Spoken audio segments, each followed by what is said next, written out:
The warrior moved deep into the gloomy dungeons, whose walls were sprinkled with traces of blood. Approaching one of the captives, she struggled him firmly about the location of the lord.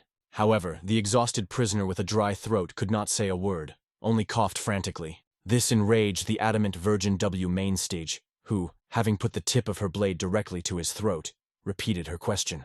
All that the prisoner remained was scared to look at the formidable warrior in front of him. He recognized her, although he did not expect to meet in this ominous place. This woman was a purebred heiress of the supreme sword, Visol. Her incredible power allowed one blow to defeat hundreds of half-demons. It seemed that she could destroy the whole army with the only attack. That is why she was called a divine sword. The one that managed to defeat even the heavenly demon and unleashed a great war between the righteous and demons. Grabbing the captive by the clothes, the angry warrior began to persistently pure the information. She was sure. He knew where the demons went to the remaining floor. I hoped that if at least a drop of conscience remained in him, he would reveal the truth to her. In fact, the warrior was right. The prisoner really knew everything, but could not speak because of the torn voice ligaments. In addition, his heart was constrained by a deadly spell. It was a seal holding his silence. At that moment, the indestructible Vil suddenly cried, admitting that this was her last chance. Everyone around longed for his death. But if he helped, she would put all her strength to save him. Her voice trembled with sobs while she begged the captive of cooperation. Looking at this woman, the prisoner did not understand at all that he was moving her. Was it restrained hatred of the floor of demons or something else? Perhaps the reason was sheltered in the meteor of her groom, who was abducted by the demons. The captive grinned grimly at the naivety of this woman. The strongest warrior in the world suffered from a man. Noticing his grin, Visol finally lost her patience. Still holding the prisoner by the clothes, she threw him away, like a boring toy. The warrior admitted that if she knew about his meanness earlier, she would have killed him at the first meeting. She bitterly regretted that she did not do this right away. The demon only wondered whether he remembered Visol, how exactly they met. Perhaps her memories were different from his own. Remembering his childhood, he did not even understand from what moment everything went awry. Although it was not surprising, he became a traitor, joined the floor of the demons and destroyed many people. Surely karma overtook him right now. The crying warrior was about to leave when she heard a loud ringing of the captive chains. He squatted, trying to draw something on the ground. Looking at the Yanjun, Visol did not understand his actions, but he continued to scratch some symbols with bloody fingers on the ground. Suddenly his heart pierced unbearable pain, so strong that she shook the whole body, forcing him to choke with his own blood. But he did not give up. Even despite the above curse, he had to give her answers and continued to write. Although he knew, if he violates the oath, his heart would break and he would die. With each movement of his hand, he felt the enhanced effect of the ancient art of the heavenly demon, forbidding someone to betray a demonic cult. The frightened blood of the frightened Vi of Soul ran up to the bleeding blood, gradually realizing the cause of his condition. Soon she realized that this was connected with his letters, and begged to stop. However, he no longer distinguished her words. He was tormented by the only question. The warrior would believe him. He admitted that he acted not of his own free will, but by duress. If he could say, he would endlessly justify himself before the beauty. But now it was pointless. Too late. Therefore, he continued to write, and when the proposal ended, broke off and his life. After that, his body shuddered in convulsions. His heart was gradually bursting and the symbols began to blur before his eyes. The only thing he was thinking about, why did he have such a fate? He remembered the long-standing times when he became the floor of the demon of the demonic cult. Then he met with his sister, the same battered and exhausted by attack as himself. But even then, gently touching his cheek, she always smiled, hoping that her brother would be happy. He lost the last grains of consciousness in the arms of a sobbing Vila, trying in vain to bring him to his senses. Yanjun thought that all the hardships were small and large, were destined for his fate. He remembered his meeting with the enemy of a demonic cult, who seemed to be in meditation in a cave. Then Yanjun approached her, but he said nothing. He had no words. The girl, as if by learning his approach, sincerely apologized to the guy. At that moment, his heart did not even tremble. He said nothing. Visol continued to sob, trying to save the dying warrior. Her tears slowly dripped on his face, as if reflecting scenes from his fading life. He remembered his dying girlfriend who believed that he was crying, according to her death. But I was mistaken. It just started on the street. The dying person quietly asked if the moon ascended. Only when everything was in place, she could calmly leave under the light of the moon and the brilliance of raindrops. After that, her eyes closed forever, and the body slowly went limp in his hands. Such was the life of Yanjun, born in the righteous faction. He lived like their devoted fighter, until he betrayed them, moving over to the side of the demons. However, the demonic cult lost the war with the righteous, and he was captured and tortured until death overtook him. But when his eyes closed forever, in front of him appeared the image of a little girl drawing a warm baked potato. Yanjun looked at her, opening his mouth, not believing his eyes. Looking around, he began to realize where he found himself. Looking at his hands, he still did not fully understand what had happened. He was sure that he violated the ban on heaven, which was why his heart exploded. He died in the arms of the salt. Everything was so. However, now his heart was beating, as if nothing had happened. And judging by the little hands, he returned to the young version of himself. It seemed to him that this was a dream. Otherwise, how to explain such strange events, especially considering that he was on the day of the first meeting with the Suai when she offered him potatoes. He tried to recall his answer that day. It seems then he knocked out potatoes from her hands, who fell to the ground. Then he crushed him to teach the girl a lesson. He did not understand how some mob dared to block his passage, as if forgetting his place. Now he was unbearably ashamed of those words, but he was at least pleased that he seized such a dream, believing that he could correct this regret. Little Visol awkwardly asked if he liked the potato. He, sincerely smiling, thanked her for the treat and immediately bit off a piece. The potatoes turned out to be burning hot, an unusual feeling for sleeping. Looking at his reddened face, the girl laughed merrily. At that moment, his frightened assistant ran up to the young master. He was glad that he had finally found Yanjun so suddenly disappeared. The boy immediately recognized his bodyguard from his memories in him. His name was Mueni, and he always excessively worried about his master. Noticing the potatoes in the hands of the boy and his burned tongue, Muyen was angry. Distributing the sword, he came closer to punish the daring girl. However, Yanjun stopped him and demanded to give out honey cookies, which the bodyguard always carried with him. Although it was the last cookies, Yanjun immediately handed it to the girl and with a smile asked if she wanted to try it. The baby could not believe that she was really offering such a treat. Yanjun gently explained that he received delicious potatoes and would like to somehow thank it. Visol, with her eyes shiny with anticipation, admitted that she was given something like that for the first time. The cookies shone beautifully and delightfully smelled. But suddenly the girl heard a familiar, alarmed voice. It was her grandfather, who firedly fled to his granddaughter. He immediately scolded the girl, reminding her that she could not run away like that. Seeing her in the company of Yanjun, the old man was alarmed, trying to assess the situation. But she joyfully assured that everything was in order, and with potatoes too. Grandfather began to ask his granddaughter if she was injured, and whether she delivered trouble to anyone. Looking at this man, Yanjun instantly recognized him. The granddaughter explained that she treated Yanjun with potatoes. The frightened old man immediately grabbed her hand and pulled her to him. Bowing in a deep bow, he apologized, explaining that his granddaughter did not yet understand the structure of the world, and asked for forgiveness for misconduct in relation to the young master from a noble family. However, Yanjun assured that, on the contrary, he was very grateful. He also bowed, saying that he was just hungry, and he was treated to delicious potatoes. In return, he could only offer honey cookies and asked the girl to accept it. The old man awkwardly looked at the treats, wanting to abandon such an expensive gift. But Visol joyfully exclaimed that she did not object. The cookies looked so sweet and brilliant. She held out her hands to the treat, but her grandfather stopped her, pressing her granddaughter to her. Running away, he explained that they could not accept such a precious gift, apologized for concern, and tried to hastily leave. Yanjun called out the old man to stop, and his grandfather decided that the young master must be angry with the girl, and wanted to punish her. However, Yanjun, having caught up with them, put cookies into a small palm of the salt and said goodbye, knowing that they would certainly meet again. Grandfather looked fascinated at this unusual child. At the same time, his granddaughter wanted to offer him more potatoes, but he politely refused, saying that he was already full. At that moment, the old man realized his granddaughter met that very man.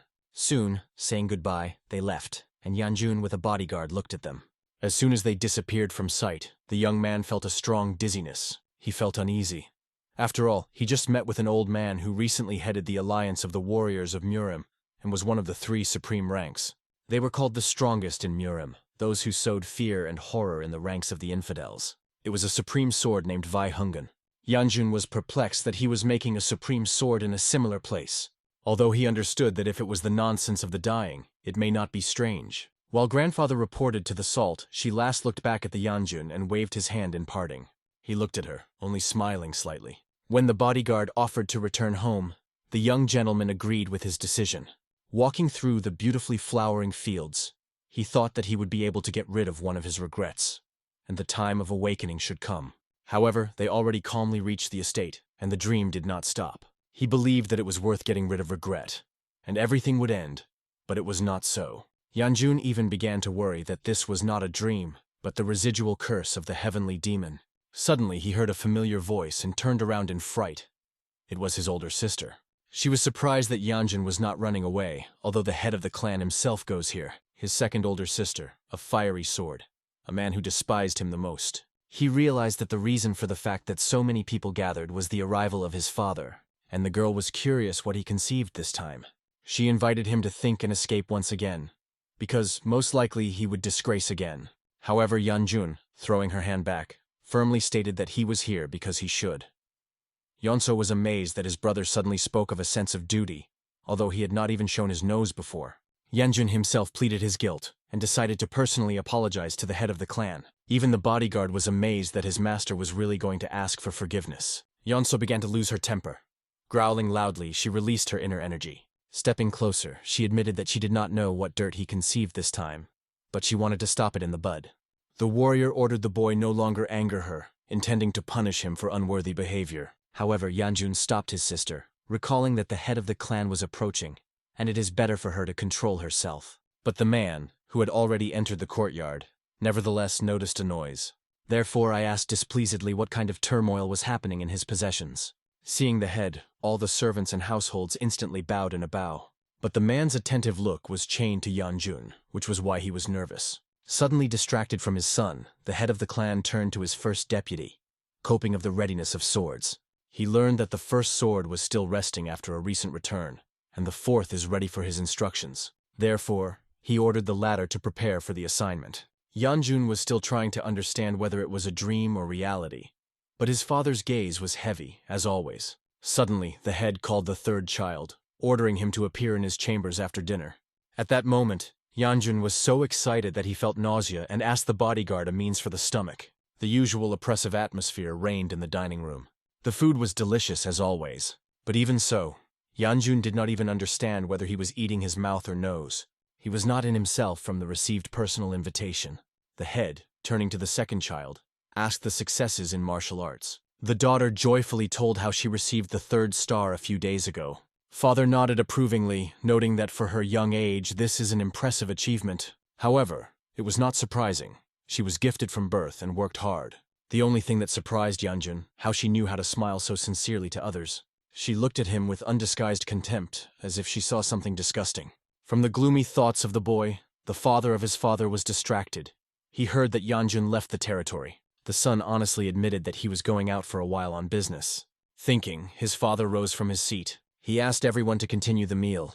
He needed to leave them for a while. Initially, the boy was sure that his father wanted to talk to him after dinner. However, the suddenly appearing breathless maid reported that the head invited the boy to relax today and come to the chambers tomorrow. Perplexing from such sharp changes, Yanjun returned to his rooms. There he realized, since he still has not woken up, then he is not in a dream. He realized that he somehow regressed the past, although he heard about this only in books. At that moment, another, more logical idea arose in his head. Perhaps he received a chance to get rid of the heavenly demon. It was a crazy thought, from which it was worth brushing off at once. How did he defeat the one who killed 3 supreme ranks? He thought of a past life, where he was a demon, obeying the orders of the heavenly demon only for the sake of survival. From his memories he was covered by bitterness and disappointment. It was a life filled with regrets, but she helped him realize a lot. If he really was reborn, he would like to live this life differently. The heavenly demon will still or later be killed by Vor's soul, and the demonic cult will disappear. But so far everything does not dare. He must lead a peaceful life and do everything possible. Yanjun believed that this opportunity could not be missed. He no longer wanted to feel the bitterness of regrets about the past. First of all, the young man decided to explore his body and study internal energy. A clot of fire. It was all that he could find inside himself. Now he understood how incredible his sister was. Only a year older, but already the owner of 3 stars. However, he knew that he could also reach such heights. He decided to train using the cultivation technique transmitted only to the blood relatives of the GU clan. It was a technique of fire wheel. If you gradually cultivate it, like a blossoming flower, then, having received the 4th star, he will be able to study the fiery internal energy. Upon reaching the 7th star, she will cover the whole body. But so far he had only the 1st star. Now he needed to collect internal energy as fast as possible, and to hone it until the 2nd star is obtained. In order for this life to be calm, he should not use demonic energy. He could only rely on his own strength. However, the longer he cultivated, the more clearly he understood the main problem. The method was really very complicated. Not everything succeeded as we would like. In addition, the more diligent he tried, the higher the risk of dying. With his current level of skills, it was not easy to use internal energy. Excessive efforts could destroy his body. However, even such a cautious practice was fruit. It has accumulated more energy. Although he understood that this was an early stage, she definitely pulled on to the 2nd star. Therefore, he decided to continue cultivation at a moderate pace. He strove for life that is different from the past, avoiding everything that could negatively affect his future. The morning has come, awakened by birds of birds. The boy was perplexed why he was so bad. His whole body was breaking, although he had only one small training. However, he himself was to blame that he had previously neglected classes. Ahead of him was waiting for an even longer path, and in the chambers of his father it was necessary to look in the afternoon, while he had time for other things. Going out into the street to practice, he suddenly saw the salt. Smiling, she greeted the boy. Her appearance found him by surprise. Looking at her, he remembered what was supposed to happen after. A huge star will appear in the sky, some kind of break that people have never seen before. When the look of demonic eyes appears in this crack, people will panic, and then monsters will begin to get out of the slit. This phenomenon will become known as a demonic break. Since then, each sect will begin to return warriors trained against monsters. They will be called swords. They will be present in every sect. There were 5 in the clan of the Gyu, where the eldest daughter will become their commander. And Yanjun, a problematic son, will spend life under her tyranny. Then the first meeting with Sui will take place. 6 months after that case with potatoes. But now she herself came to him and behaved completely differently. The guy who did not expect to see her froze in amazement, after which he decided to return to bed, deciding that this was a hallucination. However, Visol grabbed his hand, proving his reality. She admitted that she was very glad to meet him, and wanted to say something else. But grandfather prevented her, removing his hands from the clothes of the master. He displeasedly reminded his granddaughter that it was impossible to treat the young master so familiarly. Yanjun stood in complete confusion, not understanding what was happening, and grandfather made his granddaughter apologize. After that, the old man bowed himself. Moon explained that from now on, Yanjun would serve as a sign of gratitude to the head of their clan. He did not know whether the service of the old man would like to his liking, but he was ready to devote himself to the entire boy. Yanjun was truly amazed. He was sure that this man was called Vi Hungun, not Vi Moon. Then she introduced herself to Visol, promising to help her grandfather and also serve the young master. The boy still could not accept what was happening, but he realized, if this was done with the permission of the chapter, then the father personally gave such an order. There was a feeling that his life went along a completely different path. Nevertheless, he asked to call him simply by name and not the young master. After meeting, Yanjun watched in surprise how V-Moon immediately took up work, starting to sweep the yard. The boy was amazed, but I realized that the man really treated his duties seriously. But what struck him even more is the behavior of V's. The girl took over many instructions at once. Other maids warned that it was dangerous to take so many things at once, but she stubbornly refused help. However, the outcome was predictable. Stumbling on the first obstacle, she collapsed with the whole burden. Visol struck her head on the hard floor. Unable to withstand the pain and disappointment, she burst into tears, to the surprise of her grandfather and other maids. While they tried to console the girl, Yanjun was only amazed at how inappropriate she was in household chores. He knew about her incredible talent in martial arts, and could not understand how such a gifted warrior could be so clumsy in simple matters. From everything that was happening, the young man had a headache, and he decided to relax in his chambers. Visol immediately jumped up and ran after. Yanjun looked around, clearly surprised by her behavior. He did not understand why she left her work. As it turned out, her grandfather told her to follow him. This news struck Yanjun, but he realized that the girl became his personal servant. It seems that other maids simply shifted this duty to her, not wanting to contact the problem son of the head of the clan themselves. Yanjun did not object to a personal maid in the face of assault, although her current behavior seemed incredible. After all, in the future she would become a supreme sword. Now she, as if nothing had happened, tried to correct his clothes. Although this turned out to be not too successful, Yanjun did not show that he noticed her inability, He only reflects that his father clearly does not suspect the true essence of this girl. Perhaps he didn't care, because so many servants had already gone from him. Remembering the appointed meeting, the young man went to his father's chambers. The worried Visol rushed after, begging to wait for her, but he asked the girl to stay and finish her affairs. The words sounded more sharply than we would like. Why, she was noticeably upset. Grandfather looked at his granddaughter with regret, understanding her sincere desire to help. Yanjun, feeling awkward, explained that Salt needs to learn how to fulfill its duties correctly. This even more upset the girl, but the young man decided to cheer her up. Leaving, he promised a reward for hard work. By this, he noticeably cheated on a young maid. Grandfather also calmed down, seeing that everything was in order with his granddaughter, and the master was good-natured. Finally, Yanjun got to his father's chambers. They were never close in a past life. He did not even remember that they had ever talked. Therefore, standing in front of the door and not daring to enter, he did not know what to say. However, he was sure that his father would say, since he himself called him. Yanjun decided to simply listen and ask questions about Salt and Vi Hyung-gun. At that moment, the father himself appeared, surprised by his son's indecision. With his sudden appearance, he frightened the boy so much that he even cursed, which he was immediately ashamed. It would be better to fall through the ground from such awkwardness. Starting the conversation, the father asked if the boy met with new servants and what was thinking about them. Yanjun expressed sincere gratitude for the new servants, but he was overcome by curiosity. However, the father asked not to ask questions. He promised to explain everything when the time came. The boy agreed, realizing that his father deliberately sent these people. Perhaps he had some kind of agreement with them. Father also asked his son not to worry about small troubles and prepare for the tomorrow's Union of Dragons. Yanjun did not immediately remember what it was, but when he realized, his face was distorted by horror. Leaving his father's room, he in desperation demanded that Muyong stab him. The bodyguard was perplexed. Was it really so difficult for the young master to appear at the meeting? The thing was that the Dragon Union is a special meeting where they represent new swords. It is carried out once every 2 years in honor of the warriors who gave their lives behind the clan and the earth, fighting with demonic gates. Of course, direct descendants of the GU clan are required to participate in this event. Therefore, Yanjun begged Muyun to kill him. Death would become a good reason for failure. However, the bodyguard ironically remarked that in this case the father would kill him himself. Yanjun was cold, learning that even the elder Li would attend the meeting. Muyong warned that if the young gentleman runs away again, he would personally arrange his thrashing. This did not surprise. From the elder one could expect anything.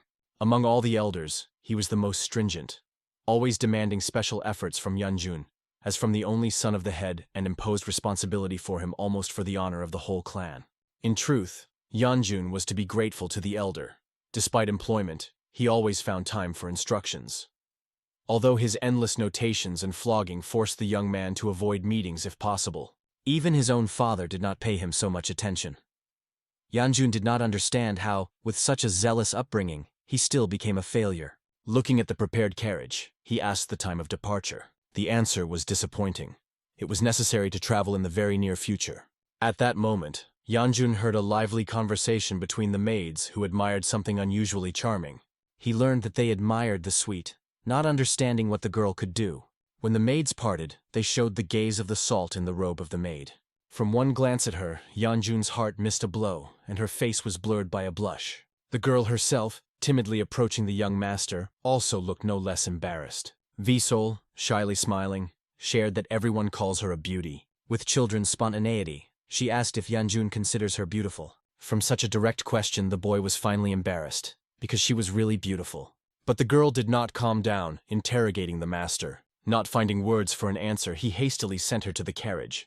Having set off, they watched Visol admired the speed of the wagon. The maids with a smile noted that the girl was going in a carriage for the first time. It turned out that all this time she thought about horses as food, and had no idea how fast they could be. Yanjun found out that the meeting place is the Heavenly Market, the most famous trading area. This time, the elder Li clearly tried with the choice of a place. The road took about 4 hours, so a boy who had not slept due to evening training decided to take a nap. Recently, a dream was not easy for him.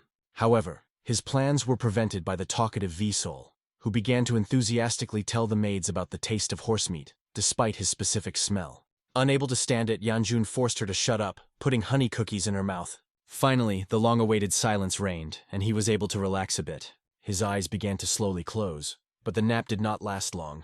Soon he was awakened by Visol, and now he did not have cookies left to pacify it. According to the voices of other maids, he realized that they had arrived at the place. Looking out of the carriage, Yanjun saw the streets, flooded with light of lanterns and many idle fables.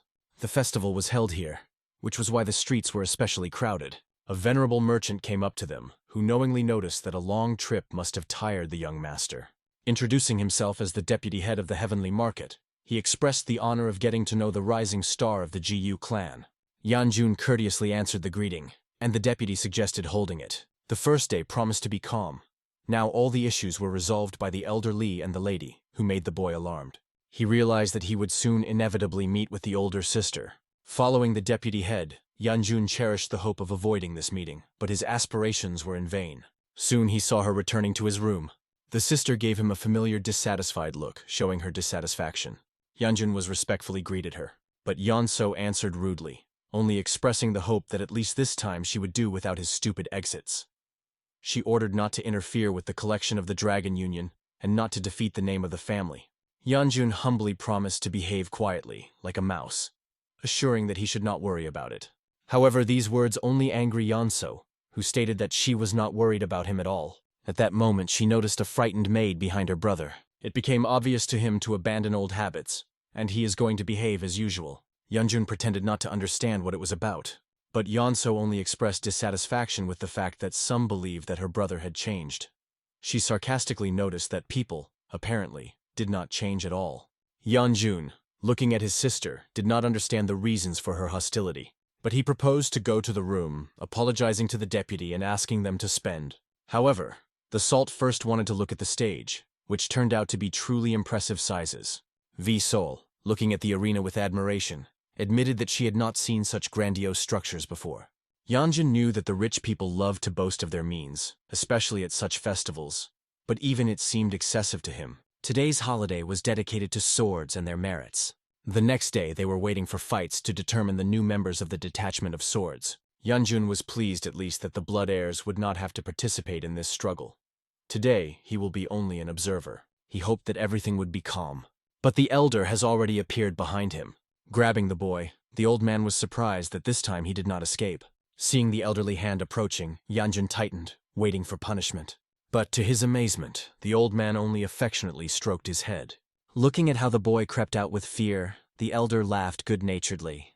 He admitted that he was surprised. Usually Yanjun ran away, barely seeing him. However, the boy reminded of the promise of the elder to twist him into Barani Ri if he did not appear. The elder was horrified, inquiring who could say such harsh words, and Yanjun reminded that he was himself. This was even more amusing the old man. Yanjun recalled that the second elder really seriously took up him because he was the only son of the chapter. At that moment, as if out of place, Visol suddenly spoke of bears, assuring them that they were as tasty as the horses. The elder looked at the girl displeasedly, piercing her with his special look. She tightened from him and hastily hid behind Yanjun's back. The boy asked the elder to stop scaring others with such terrible eyes. The man only smiled, admitting that Yanjun intrigued him, and asked if he was a chosen one. Yanjun, not understanding the words of the elder, pointed to the girl's clothes and explained that it was just his maid. The elder seemed boring, but he did not argue. He only warned the boy about the tomorrow's meeting of the Dragon Union. Even if Yanjun is just a spectator, but also a kind of participant, so you should get enough sleep.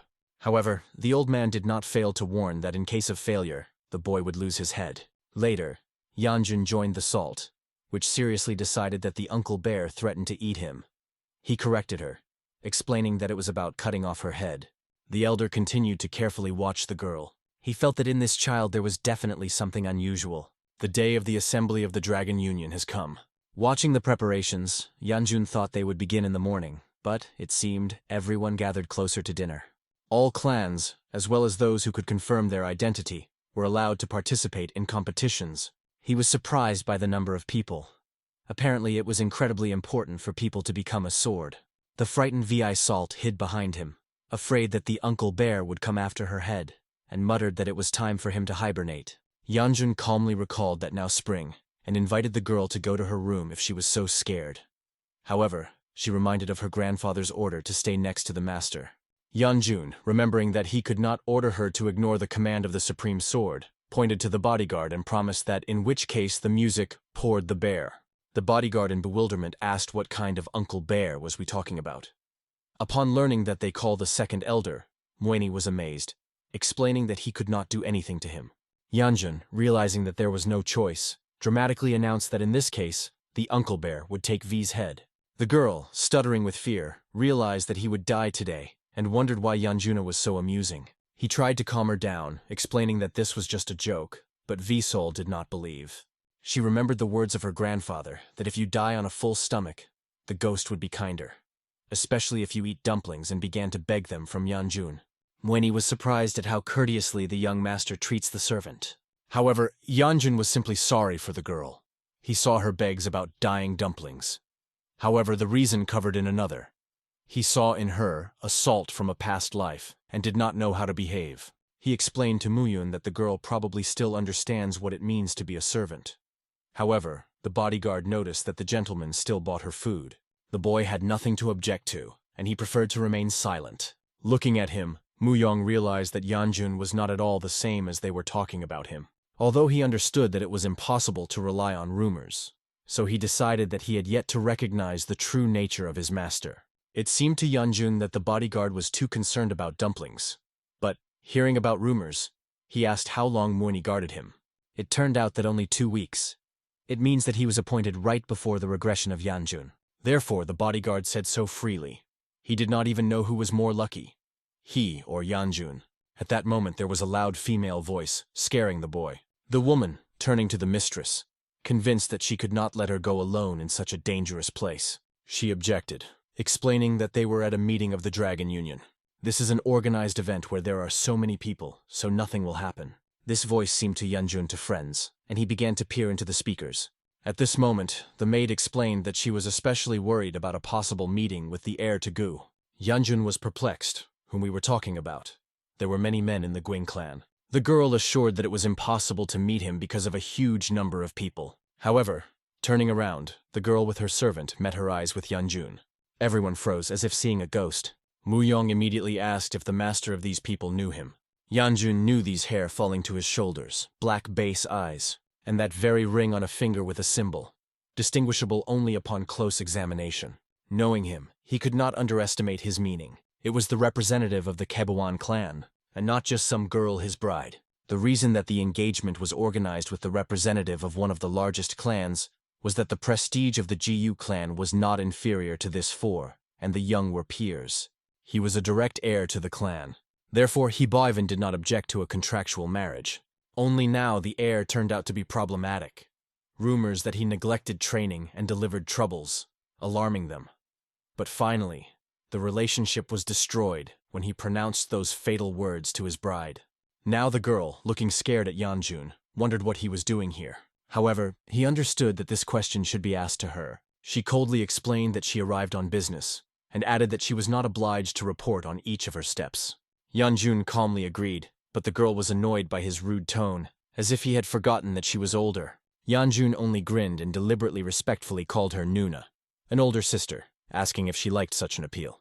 Then he turned to his salt, and making sure that she bought everything necessary, offered to leave. Saying goodbye to the former bride, he expressed the hope that everything would be fine with her. He even apologized that he could not continue the conversation due to employment. The girl only froze in surprise, looking after him, and mechanically wished a good day. Leaving, she thought that she still needed to deal with business. In addition, she was interested in Salt. She first saw such a sweet maid. I even thought that perhaps it was she who influenced changes in the character of Yanjun. And he, moving away, recalled the day when their relationship with the bride finally collapsed, when he reminded that she was the daughter of the concubines. Then the girl could not stand it, grabbed him by the clothes. Looking menacingly into her eyes, she asked how he dared to say this. Yanjun only grinned, knowing that he was right. In response, she hit him in the face with her fist. She admitted that she was ready to endure a lot for a contractual marriage, even terrible rumors about him, all for her clan, but she could not demolish such an insult. She grabbed a chair, and although the maid begged the mistress to calm down, she pushed her away. Getting closer to Yanjun, she threw him to the ground. Raising her chair, she intended to kill him right there. Remembering that day, the girl understood that he could hardly have changed. However, now she noticed how he, seeing that his salt was hard to carry food, decided to help, not even allowing Muyun to take a burden, insisting that the bodyguard should focus on their protection. Looking at this, the former bride nevertheless admitted that something had changed in him, although she still considered it incredible. She suggested that perhaps he was just a good mood. After all, he was a rare bastard, and was unlikely to begin to behave humanly. She wanted to believe that he could become a different person. At that moment, loud cries came from behind the gate. Everyone turned around, trying to understand the reason for the noise. The man registering participants in the competition tried to reassure one of the candidates, demanding to stop screams. But he insisted that he did not have time, that people took responsibility if he was caught. This intrigued the registrar, and he asked what the stranger had in mind. The candidate came into even greater rage, shouting that he had already explained everything and demanding to allow him to participate. Muyong suggested intervening, but Yanjun did not understand the need. After all, anyone could participate in the Dragon Union if he confirmed his personality. The bodyguard explained that he wanted to help settle the conflict, because such troubles at the checkpoint often happened. This was usually done by law enforcement officers who were next to the inspectors. The guard again asked the man to calm down, but he grabbed his hand and threw him with force on the ground. Eyewitnesses in horror watched what was happening, and the offender calmly explained that he simply demonstrated his abilities, hoping that now he would be allowed to competition. They immediately explained to him that after such a demonstration of power, no one would not miss him. Seeing what was happening, Muyong insisted on interference. Visol, it seems, did not understand the seriousness of the situation and only admired military techniques. But Yanjun offered to return to the room. Muyun was surprised at his desire to leave everything as it is, but the young man explained that he did not want to intervene. Let them figure it out in everything. The registrar once again explained to the participant that it is impossible to do everything that he wants. There are rules, and only those who can confirm their identity are allowed to participate. However, he was outraged that his combat skills did not confirm anything. He believed that they did not respect the young head of the Hebawan clan at all. At these words, everyone turned around, and Yanjun and his former bride froze in amazement. The inspectors could not believe that he really introduced himself as the young head of Hebawan. When they were still in her clan, the girl noticed the strange behavior of her brother. He chewed the fire to warm up, and at the same time decided to fry potatoes. She did not find out why he was doing this right in front of her chambers, but asked a sign in his hands. He innocently explained that sweet potatoes are preparing for too long, so he decided to use a roser plate. The sister immediately wilted the slap him to him. She was evil that her brother clearly did not realize the significance of this subject. It was an identification plan, personally handed over to the head of the clan for the release among the best students of the Dragon Divine Academy, as well as for becoming the youngest heir in history. The brother stubbornly insisted that the plank would perfectly light fire. Once again, having left his brother with cuffs, the sister demanded that he learn to behave properly to the heir. From these words, he was noticeably sad. The sister once again marveled at his thoughts. Being incredibly talented at such a young age, having everything necessary for success, he did not seem to appreciate it. But the reason covered in another. He constantly dreamed of escaping as far as possible. The girl jokingly invited him to run away, but asked to return. This idea firmly settled in his head, and soon the sister found a note where he reported his escape. She was indignant. His briefly stretched for 4 months, but then the maid informed the joyful news. Information about the fugitive appeared. It turned out that he ended up in Shaki, which surprised his sister a lot. She could not imagine how he was so far away. At the same time, the fugitive himself fiercely cursed with the inspector. He believed that he had already demonstrated everything possible, and demanded to allow him to participate in the competition. When they tried to calm him down, he threatened to demonstrate a blade of a dark knight. Yanjun knew that this is the exclusive technique of the direct heir to the clan's Habivan, which means that the young man is really the one for whom he gives himself. However, he believed that it was better to leave as soon as possible until they were drawn into trouble. At that moment, the elder Li appeared, who, having heard the mention of the blade of the Dark Knight, realized that he was not an impostor. Seeing the confidence of the young man, he asked the inspector to give him a chance. The guy, full of gratitude, bowed. He introduced himself as a Hebawan heir named Wu Jin, expressing the joy of meeting with the great master of a fist, the famous warrior of the Gu. The elder laughed, admitting that he had not heard his full title for a long time, and reassured the young man he would be allowed to the meeting. When the inspector tried to object that the personality was not confirmed by documents, the elder noticed that he knew the guy's father well, and Wu Jin was his exact copy. The elder also pointed to the ring on Wu Jin's finger as additional evidence. But he asked the reason why the heir suddenly decided to participate in the selection of new swords for the GU clan. He innocently admitted that he became bored in his native clan. The elder considered it a worthy answer, although Yanjun decided to himself that Wujin was just a madman. When the elder asked if his father approved his participation, Wujin honestly admitted that he had escaped from home. This even more amused the old man, and Yanjun only shook his head, reflecting on the incredible stupidity of the fugitive. Carefully looking at Wujin, the elder noted his excellent physical shape. Upon learning that the guy should be 23 years old, the old man suggested that the clan raised a real monster, and noticed that Yanjun should have learned from him. Having called Yanjun the goner, the elder caused anxiety Muyan, who began to console the master, assuring that the old man did not mean this. However, Yanjun remained calm. He understood the correctness of the elder.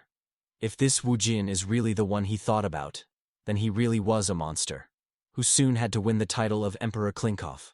Yanjun was surprised by the appearance of another representative of the Hebaven clan. They became much in one place. At that moment, Wujina noticed Avia, who quickly rushed to her brother. He sincerely rejoiced at a meeting with his sister, but instead of hugs, he received a crushing blow with his foot in the face. The girl ominously approached him. She called him a crazy heir who dared to escape, leaving a miserable note. A frightened brother begged his sister to stop and listen to him, but she only demanded the words of repentance. Not finding other excuses, he prayed for mercy. Then the girl burst into an angry tirade about how he dared to escape to become a sword of strangers. Looking at their showdown, Yanjun understood that with such a development of events, Wujin could not survive. However, the elder only grinned. The men of the Hebaven clan were so stubborn that they would not die, even if they beat them with reinforcement.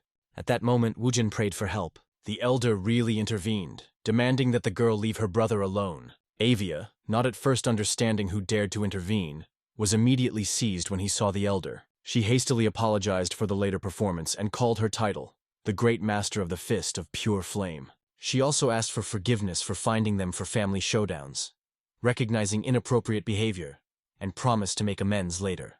The girl tried to take her brother, but he unexpectedly refused, which angered his sister even more. Wujin, looking at her seriously, explained that he was not joking. He believed that in the clan, the Jew would be more fun. Avia, surprised by such a strange answer, asked her brother to grow up. He is still an heir. It turned out that this is why he wanted to have fun until he became the head. There were two ways to avoid this fate: to turn into a cripple or die, but both options did not suit him. He did not want to lead the clan, but he understood that besides him and his sisters, there were only monsters there, defaming their surname. Someday he would still have to take the post of chapter. He did not want this burden to lay down on his sister's shoulders, and therefore agreed to become an heir, although he did not want it. The elder seriously wondered whether it was worth allowing Wujin to participate. He doubted that the conflict with the Hebaven clan was a good venture. Given the current situation, he set the guy a condition. He will allow you to participate if he can defeat him in a duel. Yanjun decided that the elder was completely crazy, and even Avia agreed with him. However, the old man explained that he would give only 10 attempts and offered to find out the opinion of Wujin himself. The guy wondered why the elder put such simple conditions. He assured that he never lies. If the guy at least once hurts him for 10 attempts, he would win. For a fraction of the second, Wujin was behind the elder. Li did not even have time to finish Li. Therefore, only such impatience grinned. Having caught a convenient moment, he struck the guy in the face with lightning speed. After that, the action is transferred to the arena, where those present declared the beginning of the battle between the two stars and the future leaders of the clan. The first contender was called the Fiery Sword of Yanso, as well as Yanjun, the first heir to the GU clan. Yanjun was perplexed why he had to fight, and even with his own sister. Remembering the events a few hours ago, the elder defeated the guy with just one blow. He was obviously his defeat. Yanjun noted that the elder had to dodge. Although he objected, he did not promise this, explaining that it was a competition that both agreed. In addition, he controlled the force, so Wujin will soon come across. Yanjun was worried that Wujin's father could come to them with claims, but the elder reassured him. There was no reason for unrest, because the head of the clan would not tell them anything. Yanjun, fearing for the fate of his family, excitedly explained Avia that all the wine was lying on the elder. However, she was even grateful for how he did with her brother. No one knew how many more problems Wujin could cause. She was convinced that it was a plan of the elder Li by the pacification of her brother. The elder was surprised at such a reaction of the girl. In fact, he entered the battle only for the sake of entertainment. Yanjun was perplexed how such a person was generally made by an elder. He dug a grave for himself. At that moment, the frightened Visol clung to his shoulder, and he hastened to calm the girl, promising that they would soon leave the Uncle Bear. However, the girl was delighted with the strength of the elder, and Yanjun only marveled at her childish immediacy. It is amazing how she even became the savior of the world. Touched by such attention, the elder decided to give her a gift. He took out a small honey cookies from behind the gate, and the girl immediately stated that she immediately liked the Uncle Bear. Noticing the sad appearance of Yanjun, the elder decided that he also wanted cookies, and promised to find treats for him. After that, he informed the boy that after the meeting of the Dragon Union, a demonstration fight was waiting for him. Now the sister, looking at Yanjun, was perplexed why he did not take a sword with him. However, the boy did not even remember to use weapons. Yanjun knew that the fire wheel of their family can be combined with various types of weapons, but swords and fists are most effective. He believed that a fiery fist was suitable for him more, so he refused the sword. At that moment, Yonso said that she did not care how Yanjun would fight. He was amazed at how her bitchiness frankly manifested. The girl was happy to have the opportunity to legally make a chop from her brother. Yes, and disgrace him in front of so many people. Looking at this crazy situation, Yanjun did not understand at all why the elder decided to arrange a demonstrative battle. When Yanjun only found out about the upcoming duel, he was noticeably nervous from the prospect of opposing the older sister. The elder explained his decision by the unwillingness to disappoint people in their clan. But the boy saw the true reason in his face. The old man simply wanted to have fun. Yanjun decided to surrender halfway, but the elder warned that in this case he was waiting for the same fate as Wujin. The boy was perplexed why the old man was so craving for his humiliation in front of the whole arena. The elder was surprised that Yanjun was already tuned in to defeat. In fact, the young man simply did not want to waste his only chance on a second life, considering it pointless to spend strength on a fight, which was not even in a past life, especially against the older sister, which exceeded him in many ways. Yonso, having accepted the fighting rack, decided to take revenge on his brother for being destined to become the next chapter only by the right of birth of a man. She honestly admitted that she deadly despises him for this, and attacked without warning. However, Yanjun every time managed to dodge her blows. During the battle, Yonso realized that his brother had barely reached the second star. Therefore, I was sure that he could not dodge her attacks for a long time. Yanjun also understood her thoughts, but he managed to avoid blows because he was ahead of the girl's movements for half a second. However, breathing has already brought him, a clear indicator of the limit of forces. He did not know what to do next and whether it was worth getting under the blow. He was curious whether he would withstand at least one of her attack. At that moment, Yonso crept closer, reproaching his brother that he can only run away. She grabbed him by the clothes, trying to hit him, but the guy managed to turn out at the cost of a torn cape. Her attack was so powerful that she cut her clothes in two, leaving a flat cut. Yanjun noted that her swing was too obvious, and only simplified his task of evading. He invited his sister to come up with something else, wondering to himself how much Yonso crawls his blood, since he cut his clothes so easily. The girl admitted that she put up with the impossibility of becoming the head due to the fact that she is a woman. Despite all her efforts, she annoyed that it was Yanjun who burned life without a goal, only because he is a man. She believed that her brother did not understand life at all. Yanjun noticed how she enveloped the sword with a fiery aura, and realized, this is already too much. Her power clearly exceeded the level of the third star. He had to constantly dodge, and his sister continued to blame him in an eternal flight. Yonso perfectly understood his helplessness against her technology. He never made efforts to training. She stated that if he was going to live such a worthless life, then it is better for him to disappear. Having aimed at his face, she ordered to disappear in the same way as his mother. These words took off Yanjun. He grabbed the girl with lightning speed by the hand, so much so that from surprise, her sword instantly went out. Yanjun, looking into her eyes with fury, demanded to repeat what was said. Then the girl remembered her older sister, who was really outstanding. At 15, she found the title of the Phoenix, and at 20, with honors, she graduated from the Academy of the Divine Dragon and was appointed 5th with the clan sword. Everyone recognized her skills, but still would not allow the post of chapter to take the post of chapter. And after all this was a foregone conclusion before the birth of the son of a concubine. She hated him. Although they were only half relatives, but Yanjun's mother was always good for her, and Yonso even liked the stepmother. She reconciled with the existence of her brother, until one day his mother simply disappeared. Father forbade her to search, and everyone obeyed. It was then that Yanjun began to deliver problems to everyone. However, his position of the future chapter remained unshakable. Only men could lead the clan. They ignored Yonso's efforts, and therefore Yanjun, who received so many undeserved privileges, began to cause her more and more irritation and hatred. Now, looking into his eyes, she was scared. Jumping back, she realized that it was not worth saying this, but the boy in a moment was behind her. His fist froze a centimeter from her face. All this time, Avia watched the fight, surprised at the fight. Although Yeonso and Yanjun were peers, the girl significantly exceeded her brother in strength and talent. Noticing that they were constantly talking, she asked the maid whether she managed to catch at least a word. The approaching Woojin explained that this was impossible. The second elder put the energy barriers that hide their conversation. Seeing his brother's rumpled face, Avia asked him not even to think to appear in their family name in this form, and advised me to sit in the chambers until the edema fell. Having joined his sister, Woojin noted the skill of participants who have already reached 3 stars. Avia admired the smooth movements and excellent control of the girl's internal energy. However, Woojin was more delighted for those who dodged, the younger brother of the Phoenix Sword. At that moment, the maid of his sister explained to the master that both children belonged to the younger Sword of Phoenix. Then Woojin realized that even in the clan there were interesting children, about whom he did not know. His attentive and cunning gaze slightly puzzled his sister. She remembered his words about the desire to have fun until he became the head. She understood that when this would happen, enthusiasm in his eyes would probably disappear. At that moment, the battle continued, and her sister understood that she urgently needed to evade. It was impossible to miss the opportunity and attack directly. Looking at her rage, Yanjun explained that she could hate him. After all, he himself went through it. Her words touched him, but he perfectly understood her. Therefore, he hoped that she would understand why he was doing this right now. After these words, he applied his technique, erupting the fire directly in her face. Then he hit her fist straight into her face. Yeonso fell unconscious to the ground.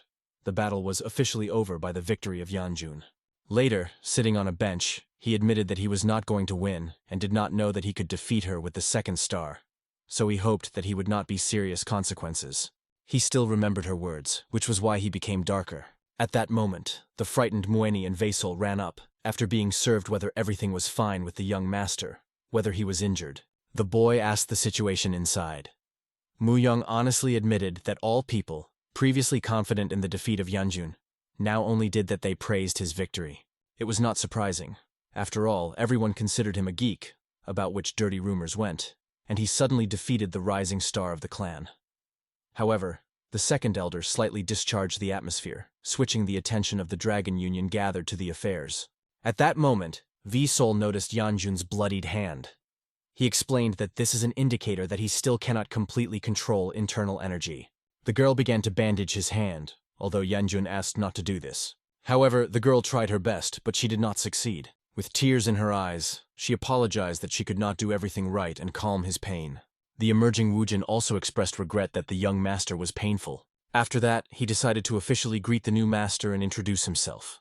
Avia, hiding behind her maids, begged her brother to leave as soon as possible. He only chuckled, recalling that his sister was the bride of the young master, which was probably embarrassed for her, and invited them to take advantage of the moment for communication.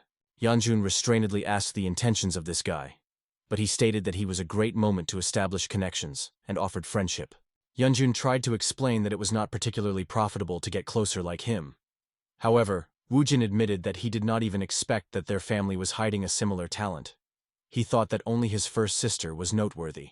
Yanjun was surprised at the mention of the first sister, and realized that Woojin was personally familiar with her. Smiling, he said that he was very close to the girl, although he is not sure that she shares his feelings. Soon after their conversation, it got dark, and Woojin decided to leave. But Avia remained in place. Yanjun asked if she wanted to say something. Embarrassed, she apologized to him for the fact that on the day of the engagement, she hit him with a chair with all his might. However, Yanjun himself apologized first. He understood that he had humiliated her, calling her daughter a concubine. He admitted that he was immature, and then he definitely went too far, so he earned a stool, and she had nothing to apologize for.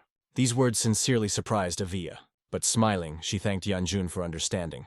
Leaving, she only asked him not to lose what her brother handed her. It was his nameplate. They said goodbye to this, and Yanjun, looking after them, understood that he had to do and fix a lot of things to do. Soon they went home, and Visol firmly fell asleep on the shoulder of another maid. Yanjun plunged into thoughts. No matter how hard he tried, he could not remember to fight his sister in a past life. All the more, he won her. With the advent of Assault as a maid, The past that he knew has changed too much. The young heir did not understand whether that small act of kindness could influence the course of events. Therefore, I decided to take decisive measures upon returning home. But suddenly he felt something strange. Turning to his bodyguard, the young master demanded to check the demonic sensor. This surprised Muyun. He explained that, despite the feeling of the master, the sensor did not lit up, although he usually automatically reacted to the appearance of the gate nearby. Yanjun wanted to relax, but at that moment the sheet lit up. The bodyguard immediately loudly ordered everyone to stop. The young man announced the discovered demonic fault, ordering to prepare for battle. Although the master's safety was a priority, the heir himself went outside, which greatly alarmed Muyun. After all, it was too dangerous around. The bodyguard tried to explain to his master that now is not the time for rash acts, but he did not listen. Instead, the young owner pointed to the man at the break, located ahead. This portal was unusual, green. As soon as they looked at him, wolves ran out of there. Yanjun knew that the green gates pose a minimum danger, but there were nuances. Fighting with attackers, he understood that the situation was still under control. From a past life, the young man remembered that the typical vulnerability of monsters is a demonic stone. One of these he managed to pull out directly from the head of the monster. For monsters, these stones were tantamount to the heart. After extraction, any creature immediately died. However, the young master did not notice how another wolf crept behind. He again tried to pull out a stone, but after eliminating only 2 monsters, his energy was already exhausted. Maintaining the fire ring was quite problematic. To survive, he needed to use this technique. Fortunately, at that moment, Mueni stood to defend the heir. The valiant bodyguard, facing his master, began to deal with the attacking creatures and quickly defeated them. Yanjun was amazed. He did not even suspect that his defender was so strong. After making sure that the monsters were over, Muyang decided to check if he was injured. The young gentleman, still awkwardly looking at the bodyguard, thanked for the salvation. As it turned out, Muyang had already managed to deal with everyone. Fortunately, there were few monsters, and everyone turned out to be low-ranking. The faithful guard did not understand what his ward thought about, jumping towards the danger. After all, he could suffer. However, the young man carelessly replied that everything was well over and nothing to worry about. Pointing to his hand, glowing with a violet light, Muyun made it clear that he was mistaken. Immediately after that, Yanjun chose severe pain. The bodyguard, who did not notice this, explained that the next time the young master needs to hide in a safe place. When the young man could no longer restrain the scream, everyone noticed his torment. Bending on the ground, the heir did not understand where this vile sensation appeared in his body. He did not own the art of a heavenly demon, but could absorb demonic energy.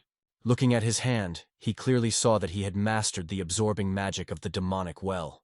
Events from a past life surfaced in memory when he performed the tasks of a demonic cult. Then a warrior, already deprived of his hand and weapons, asked Yanjun why he did it. He killed many people, and the defeated enemy did not understand the reasons for such cruelty.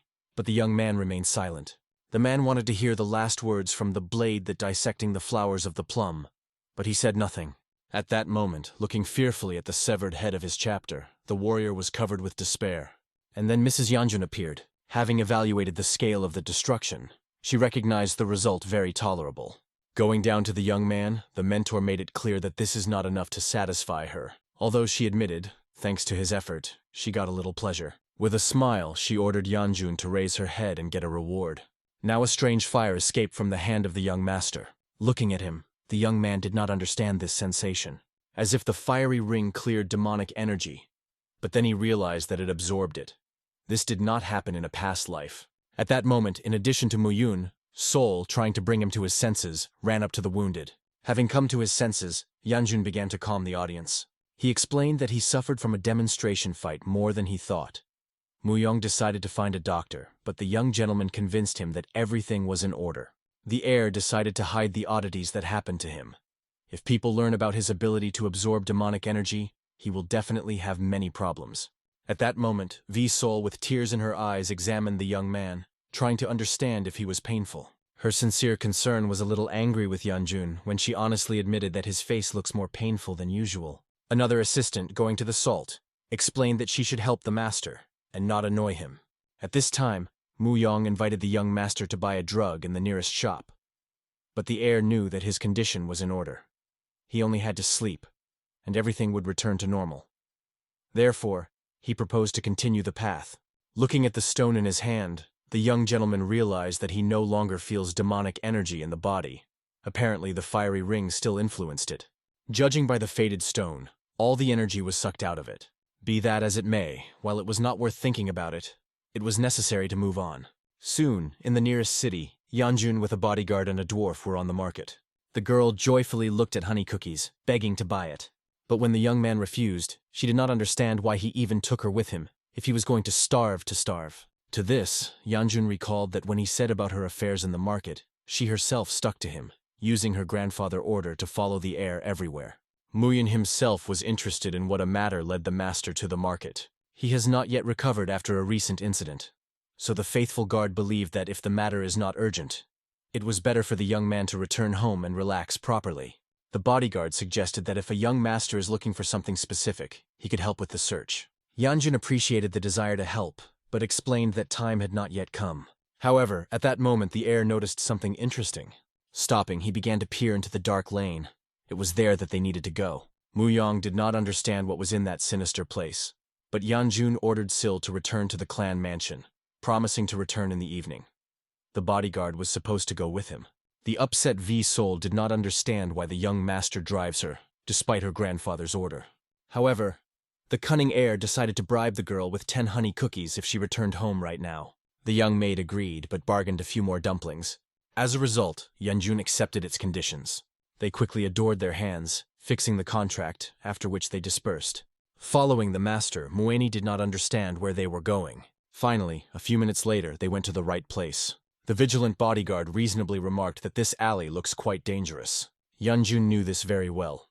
But this was not the reason to refuse the visit. Finally, he found the building that interested him. In fact, the young man was worried that he might not be here. Mueni was still trying to understand the intentions of his ward.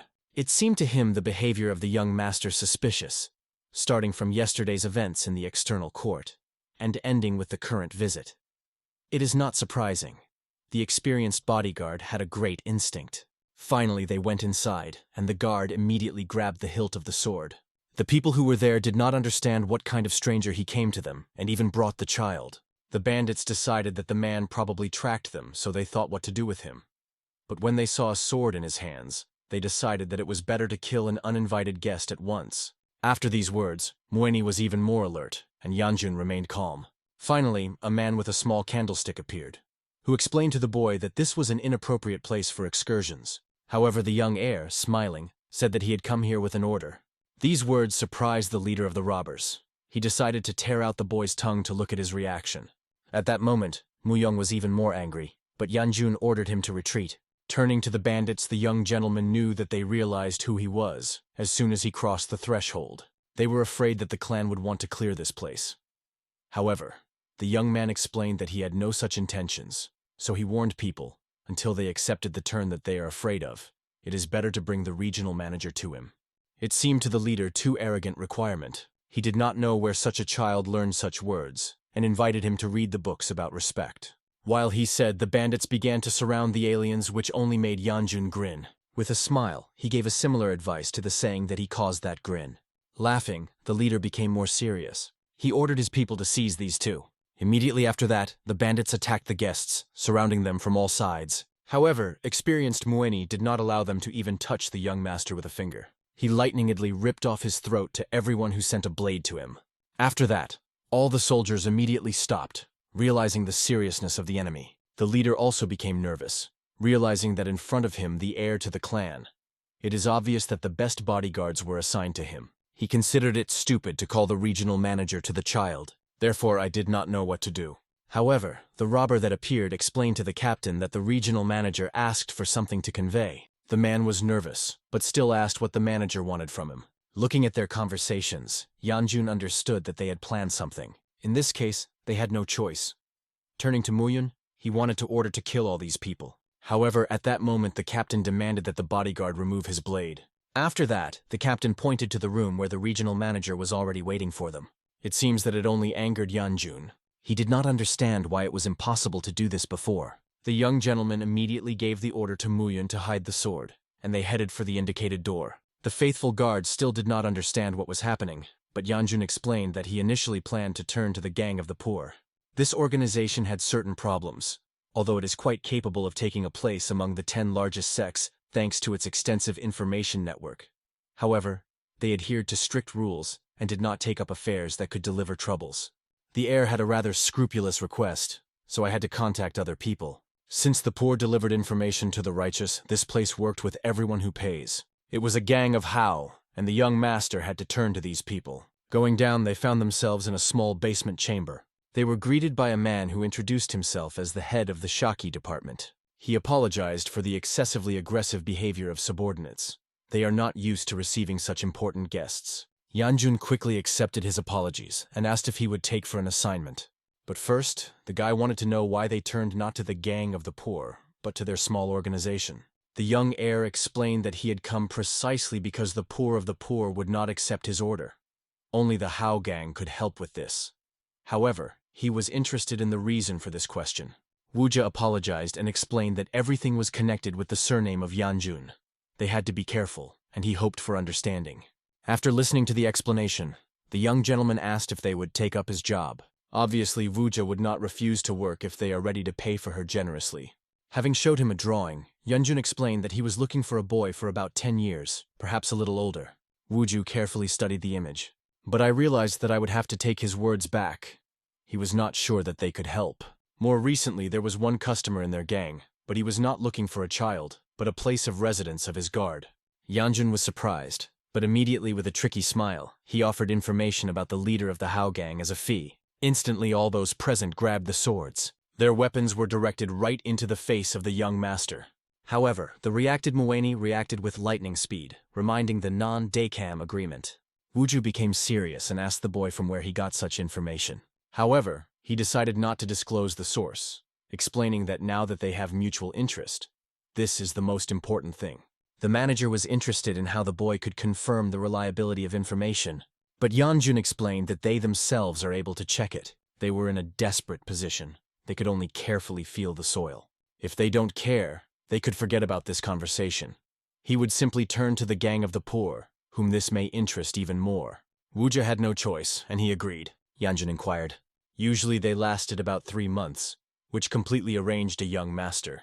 Leaving, he asked to inform him as soon as they found the right person. Noticing Wuji's sad face, the heir decided to give a hint. He said that the head of the gang should be sought in the Rocky Mountains. The manager was surprised at the boy's words, but he explained that this is a kind of advance. As soon as the guests left, the captain asked if Wuju was going to believe the boy's words. He admitted that, given the awareness of the young master about the top-secret information regarding the loss of the gang leader, he would have to believe. However, he did not understand the plan of this unusual child. Given the skills of his guard, he could afford very aggressive actions. However, this information is probably known not only to him. The head of the GU clan is also involved in this. Soon, Wuja decided to remove the disguise, the second skin, who was worn on his face. The captain was surprised at such a quick demo. However, the manager explained that he was already choking from the mask, and still no one looked at him. Thinking about the gang, he understood that she did not respect, did not trust, and did not follow the last chapter, so he decided to hide from the pursuers. Wuja really missed his father head. At that moment, Yanjun and Muyun calmly left the building. As soon as the doors closed behind them, a mountain seemed to have fallen from the boy's shoulders. He was ready for an open confrontation if it had come to this. But he was very lucky that the crumbs of information came in handy. He knew that the head of How was captured by the Palace of Dark Night more than 5 years ago, which is why the conflict broke out between the How gang and the palace. The Alliance Murim made a sudden attack, as a result of which the Palace of the Dark Night fell, and the confrontation came to an end. In this battle, the gang leader died, which led to its decay. However, the exact location of the Palace of the Dark Night remained unknown. The young master was lucky that his risky undertaking worked, and that the gang unit was here. He managed to meet with its head. It was troublesome, but necessary. It was necessary to find the right person. The guy who had to lead a demonic cult in the future. At that young age, a tactical genius, known as the brain of the demonic cult of the Middle Kingdom, Fan Jukok, was especially dangerous. To get rid of him, even Visol suffered because of his brilliant mind. If Yanjun dealt with him in advance, this will significantly affect the development of a demonic cult. At that moment, Muyong spoke, admitted to the master that he had no idea whom he was looking for. However, the faithful guard understood. If the search really takes 3 months, this information will get this information only in the summer. It seems that the gang How was not as omnipotent as it was described in rumors. Yanjun was also disappointed with the need to wait. However, a thought suddenly dawned on him. He remembered something, although he did not understand the reason. It seems that soon they should find the secret room of the Jinchanjun clan, controlled by the First Trading Association. Countless wealth inside her was not as important as priceless spiritual relics. Anyone who took advantage of them in his past life became Paul Demon. He had almost limitless possibilities. This was a serious problem, like the secret room itself. Even if Yanjun wanted to do something, the room was in Sichan, because of which he was powerless. Therefore, the heir decided to simply ignore what was happening. All the same, he would not get to that region. And it was almost impossible to find the right place in such a huge area. The young gentleman simply decided to buy the promised honey cookies on the way back. At this time, Visol, who returned home, was talking with a young bodyguard. He was awkwardly interested in the girl if she wanted to meet him, and embarrassedly stated that he was ready to make her the happiest. Somewhere at the same time, the second elder approached Vaimun. He calmly pointed out to the man that he missed several leaves. Laughing, the old man said that he had come a long way because of the difficult boy of Yanjun, not even knowing that Vaimun was also a problem old man. The old man laughed, but the second elder, ordering to work more diligent, finally brought Vaimun from himself. He warned that the elder Jiyu Ren is running into trouble. However, Jiyu Ren explained that he just wanted to help the old man get used to the clan's servant. Vaimun, losing patience, suggested that Guise himself show how to sweep the floor. He scaredly began to explain that the broom was already broken, to which Vaimun proposed to make a new broom from him. As a result, the second elder had to collect chips himself. Vaimun doubted that Gu Ren came only in order to report to the boy. The old man was guessing, so Gu Ren asked if he noticed that oddities. This child 6 months ago refused to train and constantly ran away. But suddenly the sister wins, and even his firewheel became surprisingly stable. He considered Yanjun to be incredibly gifted, and could not stand aside. Vaimun admitted that in his entire life he had not seen such a rapid progress. Although he doubted that the matter was only in talent, the old man understood that there was something special in this child from the very beginning. In addition, the first person oncoming is unlikely to just leave him alone. Perhaps the boy was already thinking something. Guren agreed with these words and tried to find the heir, although he understood that under the gaze of so many people he was unlikely to come up with something. At this time, Visol, standing in front of a young master, recalled the events of last night. She had a disturbing dream in which she offended people. Initially, the girl did not like weapons, but her grandfather still made her fight. She did not want this, but still burst into the houses to kill. There was even one person who smiled, realizing that he could come up with something better if he had more time. Then he stuck his sword into her stomach. The last thing she saw was his guilty face. Seeing this nightmare, the girl quickly woke up and hurried to the master because she was very scared. But the maid ordered her to immediately go to the yard. As a result, she came much earlier than the master. There was already another person in the courtyard, the same man who promised to make her happy. Only now the salt and with the young master was good. Finally, Yanjun appeared and, seeing what was happening, made a formidable face. He explained to the stranger that this was his maid and demanded to introduce himself. The young gentleman did not understand how this insolent dared to ask for the hands of the salt. In addition, he also blushed like a girl, which was disgusting to look at. Yanjun wanted him to run away as soon as possible. At that moment, the young man apologized to the heir for their past disagreements, although he did not even recognize this person. Bowing, he introduced himself as a jury and expressed a desire to arrange sparring with a representative of a straight line of blood. However, Yanjun, grinning, immediately refused. This really surprised Juriba, but the young master repeated his decision. It seemed to Juribu that he was about to escape from fear, and Yanjun did not argue. But the enemy believed that running away from someone was too small. Yanjun was struck by the observation of this guy, because he himself considered himself really small and insignificant. In fact, the young heir understood that he had already entered into a lot of problems by defeating his sister, and did not want to repeat the same mistake, fighting with some stranger. As a result, the young gentleman decided to say goodbye and leave, but Gu Ren blocked his path. The elder explained that the boy would not be able to slip away and should not refuse the battle. After all, the guy went a long way to him. At that moment, the inclined jury greeted the second elder. As it turned out, they were familiar. It was the grandson of the first elder. Looking at the young man, Yanjun finally recognized his face. The second elder was surprised that Jureb came to fight the heir, but he only explained that the enemy was frightened and refused the battle. Jureb calmly said that the battle was an order of the first elder. This surprised Yanjun. Initially, he thought that another one obsessed with martial arts came, but it turned out that politics was involved here. Everyone knows that the first elder longs for power, so it is waiting until the stupid Yanjun is headed by the clan. However, admitting that the victory over Yonso confused him the cards, the elder decided to use his grandson to again trample the heir into the mud. Yanjun repeated that he did not want to fight, although Gu Ren asked him to change his mind. The boy understood that the result would be obvious. He will definitely lose. However, the old man was convinced of his strength, indicating that Yanjun surpassed his sister. This was visible with the naked eye. The heir was not interested in no useless battles, nor political ranges. As a result, grabbing Visolu, he wanted to take her behind him. But the jury bee prevented them calmly to continue the path. He kept the girl, preventing him from leaving.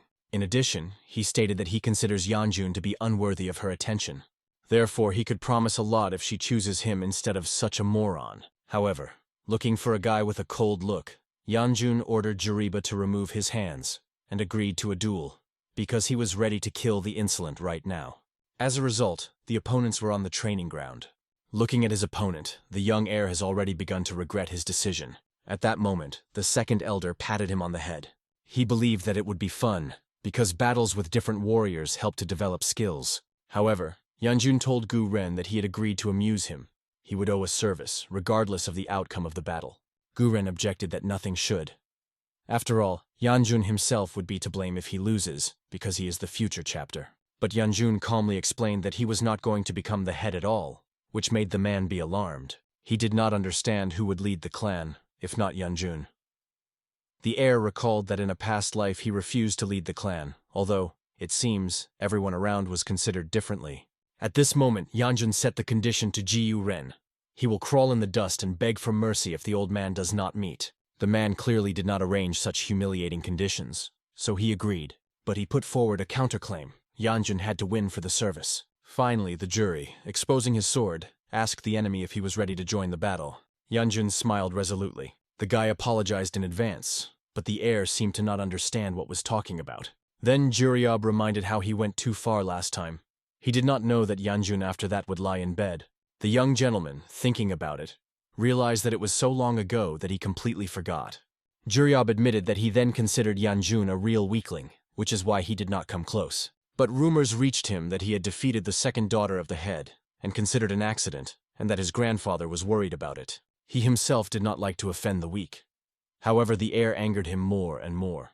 Having saturated his blade with fiery energy, he explained that he did not want to see such a wimp on the side of the head of the clan. After that, Jurib looked at the second elder. He explained that he also wants a service in case of victory. It seemed honest to the man, so he asked the boy's desire. Jurib wanted to get a maid who was next to him. This seriously infuriated the heir, who promised to make him a chop. Looking at Yanjun overwhelming rage, Guren only grinned. Opponents began a duel, lining up opposite each other, surrounded by energy. Jurib did not understand what Yanjun hesitated. He decided to allow the weaker enemy to attack first. But it seemed to the young master that the opponent was nervous. In fact, Jurib was sure that he was superior to Yanjun in everything, whether it was internal energy, speed, or strength, but he felt insecure. Perhaps the case was in the enemy aura. Although he understood that this boy was a continuous misunderstanding, he was sure that all forces were spent only to withstand the energy that he emitted. Therefore, the jury calmed down, realizing that it was much stronger. Yanjun had less internal energy, which means that he will exhale faster, or maybe he was already at the limit. Yanjun, taking a fighting rack, decided to attack first. Before he could even answer, the young heir was already behind him. With one blow of his leg, he struck his enemy. However, the jury bounced at the last moment. He praised Yanjun for an excellent move, although counting the boy too slow. But he was mistaken. Literally in a moment, the young heir already struck him with a blow to his face. But this turned out to be not enough. Twisting stronger, it intensified with fiery energy. Yanjun crashed into the enemy, causing a powerful surge in force. The next moment, Jureb was standing on all fours, hip of blood. Yanjun, shaking his hand, only ordered the guy to rise so that he would not complain about a sudden attack. Rising, he apologized for underestimating the enemy and relaxing. He believed that Yanjun had already struck his blow, and decided that now his turn is to attack. Looking at the young heir, Jureb understood. To defeat him as quickly as we would like would not work. Yanjun also understood his time. If he did not have time to defeat, he would lose internal energy. But he realized, in order to defeat a stronger enemy, it is better to concentrate all the energy inside, strengthening the body. However, his body is not yet able to cope with such power. When overstrained, he will suffer from overload. He had a maximum of 7 minutes to finish this battle. Yanjun knew that the technique of fencing Juriba was based on friction between the blade and legs. To be careful, it may be possible to predict his attack. As a result, the enemy's blow turned out to be lightning fast. He barely managed to dodge. After that, a series of attacks followed, from which the young master was really hard to dodge. The movements of the Juriba were consistent and natural. It was clear that he trained stubbornly. But it also meant, if you unsettle it, it will be confused. Therefore, instead of evading, Yanjun immediately began to concentrate energy inside. At that moment, the jury was already crept behind, preparing to deliver a decisive blow. However, the young heir at the decisive moment, he released all the accumulated energy. This was frightened by a jury, who did not expect such a stream of power from the enemy. This moment was enough to determine the outcome of the battle. Yanjun immediately attacked the Juriba right in the chest and won. After such a powerful blow, the guy was imprinted in the wall, which broke under his pressure. Closer, Yanjun decided to explain what angered him the most. Jurib could insult him, treat him as insignificance, and dispute the position of the chapter. He was absolutely all the same. But Juriob encroached on the inviolable. But such a young master could not stand it. The very fact that the insolent tried so simply to pick up what he did not deserve. Yanjun even wanted to break his hand, so that he would never dare to touch his ward again. It sounded tempting, so he reached out to fulfill his plan. However, he was quickly stopped by the second elder. Praising the boy, he suggested finishing the battle on this. After they were left alone, Gu-Ren honestly admitted that Yanjun overwhelmed. But I did not see anything terrible in this. After all, Juriob himself was able to rise and get away. This showed that he was in order. Gu-Ren was surprised that the boy did not think at all about the opinion of the first elder. However, Yanjun did not care. He was not going to become the head. At this moment, Gu-Ren began to report to the heir. Who else, besides him, could lead the clan? After all, he is a direct descendant. But Yanjun did not care. Even Visol could do this. Gu-Ren considered it a stupid joke. But Yanjun understood that it was like the truth. After all, soon Visol should take possession of the sword, since it will be considered a purebred heiress of the supreme sword. So, he will personally train her. True, while she only served around the house, he never saw her with a blade in his hands. In addition, he did not remember that she was so inept. Therefore, I decided to recall how their meeting went in a past life. Strange, but he did not remember anything, although he was surprised how such events could be forgotten. At that moment, Visol, looking at the thoughtful master, suggested that he hit his head very much during the battle, so she jokingly offered to give her the clan until the angels took him to heaven. Looking at their bickering, Gu-Ren decided to leave, offering Yanjun to rest after the fight. However, the young gentleman stopped the elder. He reminded with a smile that he had made him some promise. The dissatisfied Gu-Ren asked what the guy wants, money or food. However, Yanjun wanted completely different. He was sure that Gu-Ren was able to settle things much more complicated. Then he pointed out the elder to something in the distance, and he demanded to fulfill the promise and transport him to Sichan. Gu-Ren clearly did not understand the reason for this requirement, and the boy smiled at deciding that the second elder could definitely cope with this. The man wondered why Yanjun himself would not get there. Initially, Gu-Ren was worried, thinking that the heir would demand the moon from the sky, but this task was much easier. However, he understood that the elder himself knew very well. The son of the head of the clan could not freely walk around where he wants, and he probably has a good reason to go so far. The elder explained that he could declare his intention to visit an exhibition of weapons. This thought really struck the boy. He remembered that the exhibition of weapons is an annual event to which other clans convene in Sichan to demonstrate the weapons made by their best blacksmiths. The second elder understood that he did not have to really participate in the event. It was a worthy cover. Then the young heir calmly explained that he had just joked about his plans and invited Gu-Ren to give the award with money. But the elder understood. The boy really needs to get there. He could not think that puberty would be such a terrible thing. Tired of these conversations, Yanjun asked the man to at least give him spiritual pills. Without listening and rising to his feet, Gu-Ren decided to quickly send the boy to Sichan. Yanjun even alarmed, explaining that you could give him something else as a reward. However, the elder has already established himself in his decision, saying that the ward should go right now. The young gentleman explained that this is impossible. He needs to gather, and GURENU reports on everything. However, at that moment, everyone had already received an urgent order to immediately send a young master to Sichan. The preparations began immediately. In less than half an hour, the boy was already sitting in a carriage and leaving. The second elder only joyfully waved his hand, wanting to have fun. Together with Jiu Ren, he was also accompanied by Vi Moon, who did not look so joyful. He immediately decided to return to work and called Guz Rina to help. This surprised the man, but Vi Moon explained that it was stupid to dump all the work on a decrepit old man. This was angry with Guz Ren, but he admitted that he was bored, so he decided that the old man would listen to him. Then Vi Moon became obvious. Gu Ren so quickly put the boy away to pour out all his anxiety. Gu Ren honestly admitted that a couple of days ago, the head of the clan asked him about the immortal healer. It seems that he was more and more interested in him, so the elder wanted to know why Vi Moon needed an immortal healer. However, the man said nothing of Gu Ren realized that he would not receive an answer. He suggested changing the subject to his granddaughter. He was wondering why Visol looked like a simple person. This remark was infuriated by Vi Moon. Magic blades were dancing around him when he ordered a man to follow his tongue. However, Gu Ren knew, be a man of a man, he would have felt her presence, like the presence of Vi Moon himself. The severity of the aura of each person is different. But already at the first meeting of the Dragon Union, he drew attention to the girl. Her presence seemed to be not felt at all. Gu Ren suggested that Vimong hopes for the help of an immortal doctor with his divine skills, but it was better to give up just because he perfectly understood that this was not a disease. However, the old man ordered Guz Ren to shut up, assuring that Visol was just a man. As a result, Jiu Ren was tired of arguing, so he agreed. He understood the desire of Vimun to protect his child. He decided to stop dissuading the old man, and warned, if Visol is really a person, then you just need to make up for the lack of humanity in it. However, Vi Moon was even ready to give life, if necessary, just to protect his granddaughter from danger. However, after a couple of hours, the Supreme Sword discovered that Vula had disappeared. Another evening the carriage stopped, and Muyong suggested preparing something to eat. However, the maid knew they had little food, and believed that it was better to protect her. Then the bodyguard decided to find out where the master went, and it turned out that the boy was training while they were resting. It seemed to Muyun that Yanjun was boring, but he was extremely serious in his training. He worked out tricks over and over until he finally exhausted. Despite the fact that the training was short-lived, all his internal energy was already exhausted. They were on the way for 10 days, but despite constant exercises, he did not see progress.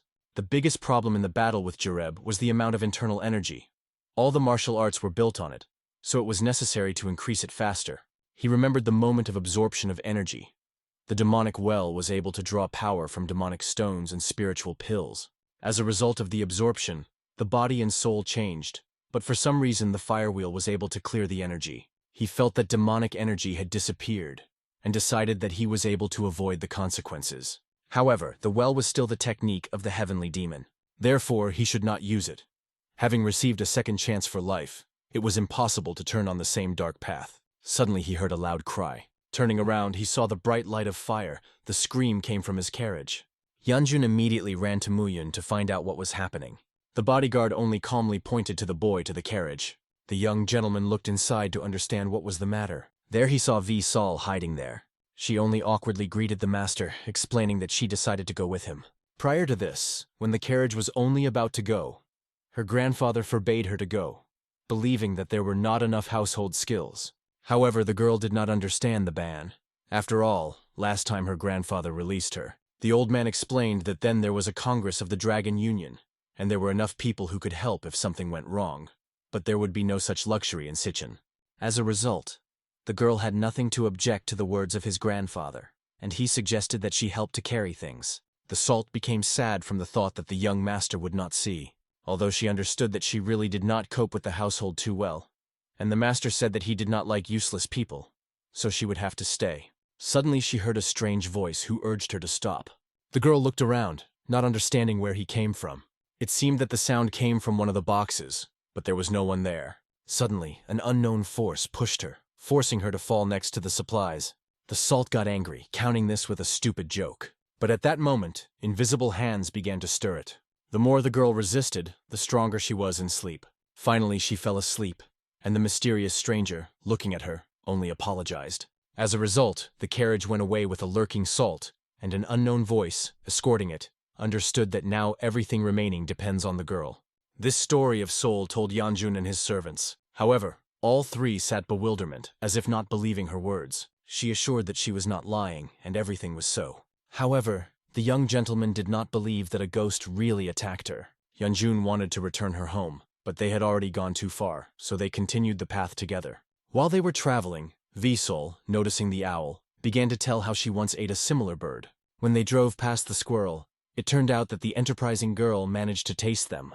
After a minute of silence, Yanjun realized that the guards should order to deliver the fugitive back, but now they had little provisions. He could not even give them anything with supplies on the return trip. At that moment, Visol decided to exchange the honey cooking of the master for the worm, whom she managed to catch. Getting angry, Yanjun threw out the last cookies, if only it did not get a restless companion. Then he seriously regretted that he still did not send her home. Suddenly, in the light of the moon, the young gentleman noticed something. He turned to Muyun, but he already saw the danger and ordered everyone to stop. Yanjun was unhappy. The journey was not without adventure. This time, 4 gates opened at once, from which monsters began to get out. The guards dealt with them one after another. The last monster rang right on Yanjun.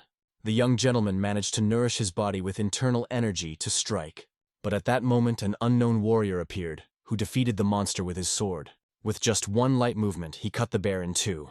Stopping, the stranger apologized that he could not quickly defeat the monsters, which were too much for one. At that moment, Visol waved to the warrior girl to say hello. When she turned around, Yanjun's face was distorted from fright. He immediately recognized a well-known figure. Now she calmly asked if they were going to Sichan. However, in the memory of Yanjun, she was completely different. A cruel woman, and not this calm girl, who now asked to take her with her. She introduced herself like Namjun Bia. Yanjun recalled his past life. After the battle, crows flew, pecking the bodies of enemies. Looking at the ground, flooded with blood, the guy was amazed at the number of dead. And this woman, without answering his questions, was only interested in the words of the leader of the cult. She ordered Biu to bring, but while Yanjun got, she had already arranged a real massacre. Ignoring the knuckles, she only clarified whether the chapter called her exactly. Yanjun assured that it was enough for him to not confuse the information, after which he invited her to follow him. However, Namjun Bia was even confused in the direction. The young master was perplexed. How can such a brutal killer be so absent-minded? While they were walking, Bia asked the power of the supreme sword. Yanjun immediately warned that he was the prey of a leader.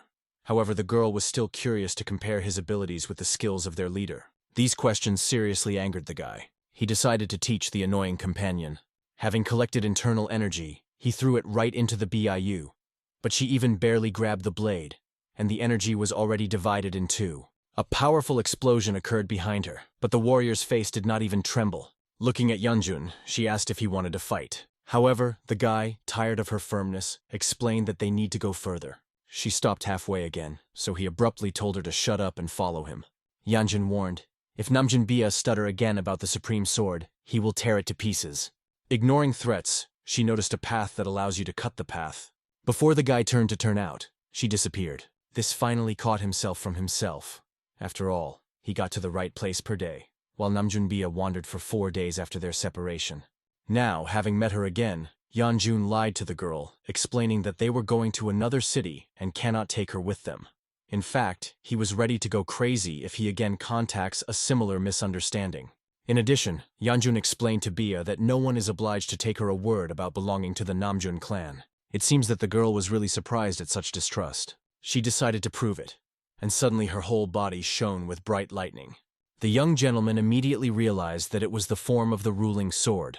Muyong grabbed the weapon, understanding how dangerous this technique could be. But before he had time to do anything, as a huge explosion occurred, which, however, did not hit anyone. Bia calmly explained that this is all that she could show at the moment, as she still studied. She considered this a rather convincing evidence. Yanjun really believed in her belonging to the Namjun clan and apologized for having to prove it. But he explained that he could not take such a formidable warrior with him. Soon the travelers stopped to sleep and have a bite. Namjun Bia, who decided to fry to her toad for lunch, was located nearby. Yanjun was perplexed why she was holding nearby. Only he was delighted that she would not argue and would leave, as the warrior got up behind the carriage. The young gentleman did not understand why she should follow them if he said that they were not going to Sichan. He decided to simply ignore the girl, pretending that she did not exist, and warned Sol to stay away from a strange fellow traveler. However, the salt was already next to Bia, telling how to eat toads. At that moment, a displeased Yanjun yanked her. He did not understand what the maid was doing, and she only calmly explained that she decided to help a new friend with a meal. Namjun Bia carefully looked at Yanjun. He decided to express what seemed strange since the meeting. Why is the daughter of such a famous clan alone? She awkwardly explained that she had gone with the group, but then she was lost, which was not surprising. The guy knew it all a sense of direction in a past life, and it is unlikely that it has changed now. Then Yanjun asked why she followed them, although they said that they were not going to Sichan. Bia replied that premonitions suggest that they are heading to her place, although she could be wrong. After these words, To the fauna became sad. She began to carefully peer into the face of the master. And then she herself was frightened, believing that they really did not go to Sichan. Yanjun finally became convinced that it was necessary to send her away. As a result, he decided not to interfere with B. Let him, if he wants, will not help either. The girl introduced herself again, although Yanjun understood it so well. Namjun Bia asked him to introduce herself since she did it. The young master called himself a stranger, namely the name of the grandson of the first elder Jurubus from the GU clan. After the moment, which made him test the feeling of guilt, has already passed 2 days. They calmly continued the journey, and Visol constantly left the carriage to chat with Bioi. Naturally, I had to slow down, since Yanjun did not want to take Bu in the carriage, and Sol was not going to leave a new girlfriend. Yanjun asked how much more they would spend on the road. At this pace, they had to go for another 3 days, while in the same rhythm they would have arrived in a day. Muyong did not understand why the master would be so stubborn, and offered to take a fellow traveler in a carriage to accelerate. Yanjun also understood that he had no choice. As a result, he suggested they took them to the carriage and offered to go to the city that was already visible at the bottom of the mountain to think over the further plan.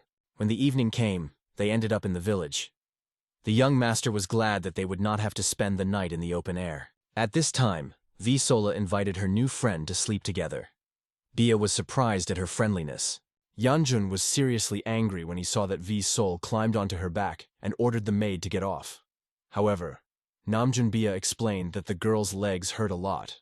Yanjun recalled that they had already come, so it was not far to go, and again ordered the salt to go down. At that moment, the girl noticed approaching people. All the eyes rushed to Bia. Among those who came, there was her brother, who was in dismay of his sister. Having run up, Namjun Jongjun asked where she was worried, because they had not even imagined how long they were looking for her. He remembered that he was offering to tie them with a rope, but she objected. She was too awkward to walk like that. Although the brother noticed it much better than to disappear like that, because he was terribly worried. Then he asked who was sitting on her back. The girl Boyko introduced herself and pointed to her master. Yanjun carefully examined the younger brother of Bii, realizing that he was in front of him of the future Sword of Lightning. He is one of the 5 great swordsmen in Muram, as well as the current Lightning Dragon. He introduced himself as Namjun Jongjun. Yanjun called himself Jureb and greeted the guest, rejoicing in the meeting. Young Namjun laughed awkwardly, counting the jury too kind, after which he became more serious, and squinting asked how he was with his sister. Yanjun explained that they accidentally collided along the road, and she joined them. Namjun Bia immediately reminded that he said that they were not going to Sichan, and forced her to walk. Namjun Jongjun, not hearing this, only thanked the satellite, realizing that his sister brought them a lot of trouble, and offered to spend the night with them. They had good sleeping places, which were enough for everyone. Yanjun refused, realizing that he did not want to contact this crazy family anymore. In addition, he knew that they themselves would have a great overnight. However, the Muyong that appeared explained that there were no free rooms in the city, and Yanjun was ready to set up the camp. The bodyguard with tears reminded that they spent several nights in the open air, and he did not want to spend the night on the street again. As a result, there was no choice left, and the young gentleman agreed to the proposal of Namjun Jongjun. Looking at them, Yanjun recalled that the first act of Namjun Bia, becoming the subordinate of the heavenly demon, was the extermination of his own clan. She killed the head of the head and all the students, after which she became the empress of the demonic blade and began her ascent to glory. He was always interested in why she hated her people so much, since she treated them so cruelly. Although it seems, with their brother, they now live in the soul. He was of much greater interest in his secret technique of the clan, the shape of the ruling sword. It seemed to him that Namjun Bia was much stronger than his brother, but at the same time she had neither a title nor glory. And her brother seemed a normal guy, so Yanjun tried to understand where the catch lies. Leaving his room, he immediately ran into Namjun Jongjun. Having greeted the guy, Yanjun asked how he was sleeping, and thanked for the luxurious room. However, instead of greeting, Namjun Jongjun passed by, hitting his shoulder greatly. Then he ordered that he would not forget his place. Yanjun opened his mouth in surprise, but Jongjun explained that he was trying to be cute, and this impudent does not understand the atmosphere at all. He warned that he would not even dare to look towards his sister. He did not know how Yanjun managed to seduce her, but if he sees them together again, he would cut them in half, and with a girl who climbed to her back, he would act even worse. But when Namjun appeared from behind the door, he immediately changed in his face. He greeted the guest friendly, after which he led his sister to breakfast. Yanjun realized that their whole family was crazy. Soon he saw his bodyguard, who, greeting the young master, wanted to report something about the Namjun clan. However, Yanjun ordered not to mention them and asked when they left. As it turned out, the carriage is already ready, and after breakfast they could continue the journey. The young master was glad that at least his bodyguard is normal. Without explaining anything, he offered to hurry, believing that he needed to get out of this family as soon as possible. Entering the dining room, he saw the salt. Namjun apologized to Yanjun for not having time to say hello. At that moment, Visol invited the master to eat. They were given delicious dumplings. Looking at the girls, Yanjun did not understand whether to have breakfast together. He recalled that Visol was eating with him, so it is not necessary to sit with Bia, and invited her to eat with her family. However, the girl explained that she sat in her free place. Then Yanjun noticed that her brother was looking at him as if he wanted to gobble up. Namjun did not believe, and as soon as she returned, she saw that her brother had become completely normal. Yanjun did not understand the motives of Bia and hoped that he sees her for the first and last time before the exhibition of weapons. Realizing that they have time, and praying not to cross with this family anymore, he said goodbye to Bia, wished him a pleasant appetite, and tried to leave. However, suddenly Namjun felt a strange smell. At this moment, a brother who looked dissatisfied with her approached her. He reminded his sister that they usually sit at the same table, not understanding why she sat separately. She only explained that it was more convenient here. The brother demanded that next time she would not leave them, and the girl simply apologizes. Looking after the departing Yanjun with the company, she immediately rose, heading in their direction. The brother did not understand where the sister was going, but she explained that she wanted to relax. In fact, she went behind the solar and her companions to spend them. At this time, Namjun Jongjun was very unhappy. He was infuriated when someone got up between him and his sister. When the evening came and Yanjun and his retinue drove far away, he wondered why Namjun Bia still follows them. She explained that she just wanted to accompany them. He accepted the answer, but it seemed strange to him that she was traveling with them when her family was in the neighboring carriage. Visol explained that she herself called her, and at that moment Yanjun lost his temper. He demanded that Muyong immediately throw both, but he objected. Then they would go on foot and slow down the way. In addition, he asked the young master to tolerate because they had almost arrived. Finally, they fell into a city where the most prestigious clans of the righteous have lived for centuries.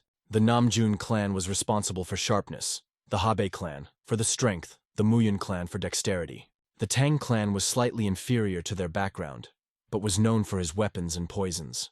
Their exhibition spoke for itself. Yanjun had only 3 days to find the treasury until the exhibition ended. All that he knew about her is that she was somewhere in this place. But he had no idea how to find treasures in such a huge city. If he does not cope himself, you have to contact the gang of the poor. After all, he needed to rush. Visol screamed loudly, admiring the city. By this, she scared the young master. The girl first turned out to be so high, where it was cool and windy. Smiling, she drew Yanjun's attention to how beautifully the firefly danced in the moonlight. In addition, she told him about a wonderful lake, visible in the distance. Grabbing his hand, she offered to go to see. Finally, they found themselves at a beautiful reservoir. Looking at the lake, the heir realized that it was really huge, as they said to him. He was surprised how great the Tan clan was. A whole forest contained on their territory. At that moment, the girl, hiding behind the flowers, invited Yanjun to find her, but he was not located in the games. Vusola apologized. She only wanted to cheer him up. Yanjun explained that she could not help him, so do not worry. But the girl was sure of the opposite. Then he explained. He needs to find a place where someone could hide the treasures in a vast territory. Visol did not understand why someone to hide treasures at all, but the emotional component of her question was little interested in the young master. At this moment, a stranger appeared, who was displeased with the personalities of the aliens. She explained that outsiders are forbidden to enter this territory. Yanjuna became embarrassed. He completely forgot about it. In front of him was the same girl who personally stopped the invasion of 1,000 half of the demons, Queen of Yada Tan Soyong, whom he killed in a past life. Then she sat in the far corner of the cave in a pose for meditation. Approaching her, Yanjun explained that everything was finished on this. Realizing who came, Tan Soyun smiled. Yanjun considered her a miserable sight. Her relatives were already deserted, and he did not understand that she really believed that something would change if she was holding on this place alone. She herself knew that nothing would change, and asked why he had come. Yanjun believed that this was a stupid question, grabbed her neck. He made it clear that he had come to take her worthless life. Smiling, Tan Soyong admitted that she was sincerely sorry for his decision. It seemed that the Queen of Yadov was completely crazy, since she apologized to the floor of the demon. She herself knew that her mind finally staggered. She opened so much now when she lost her eyesight, and admitted that she should have retreated even earlier. Yanjun ordered her to stop saying nonsense and voice her last words. And although it could sound selfish, she wanted to ask him for something, but he did not listen and immediately crushed her neck. All his hands were in the blood, but he left, only considering his act vile. Now live and healthy, Tan Soyong demanded that Yanjun answer her question. He understood that she was still full of poisons, but despite this, she raged and cursed, threatening to call the guard. However, at that moment Namjun Bia, who introduced the guests, came up. Tan Soyong immediately calmed down. Having bowed, she apologized for raising her voice to the guests of her family. Yanjun also introduced himself, apologizing for his numbness. However, Tan Soyong was still interested in what brought them here. Those who did not belong to her clan could not walk here. Yanjun noticed that Boa was also here, but, as it turned out, the girl had permission from her relatives. The heir considered it petty to drive him away because he had no permission, but he was already about to leave. As soon as Yanjun and Visol left, Tan Soyong and Bioi were left alone. Looking after the guest, the girl noticed that this guy was a real bore. Namjun Bia asked why she so chases his gaze. Tan Soyun was indignant that he did not even apologize when he was indicated for a mistake. It seemed that Yanjun believes that his appearance decides everything, and since he was born a handsome man, he could behave in a mighty. But then she became ashamed of her words, and she justified herself before Bioi, explaining that she did not mean this at all. She did not even consider him pretty. However, Namjun Bia, recalling his face, also could not call him a handsome man. Moving a little away, Tan Soyun admitted that in fact she liked her homemade guys, and even if they are not very beautiful, it does not matter. In truth, most men did not like most men.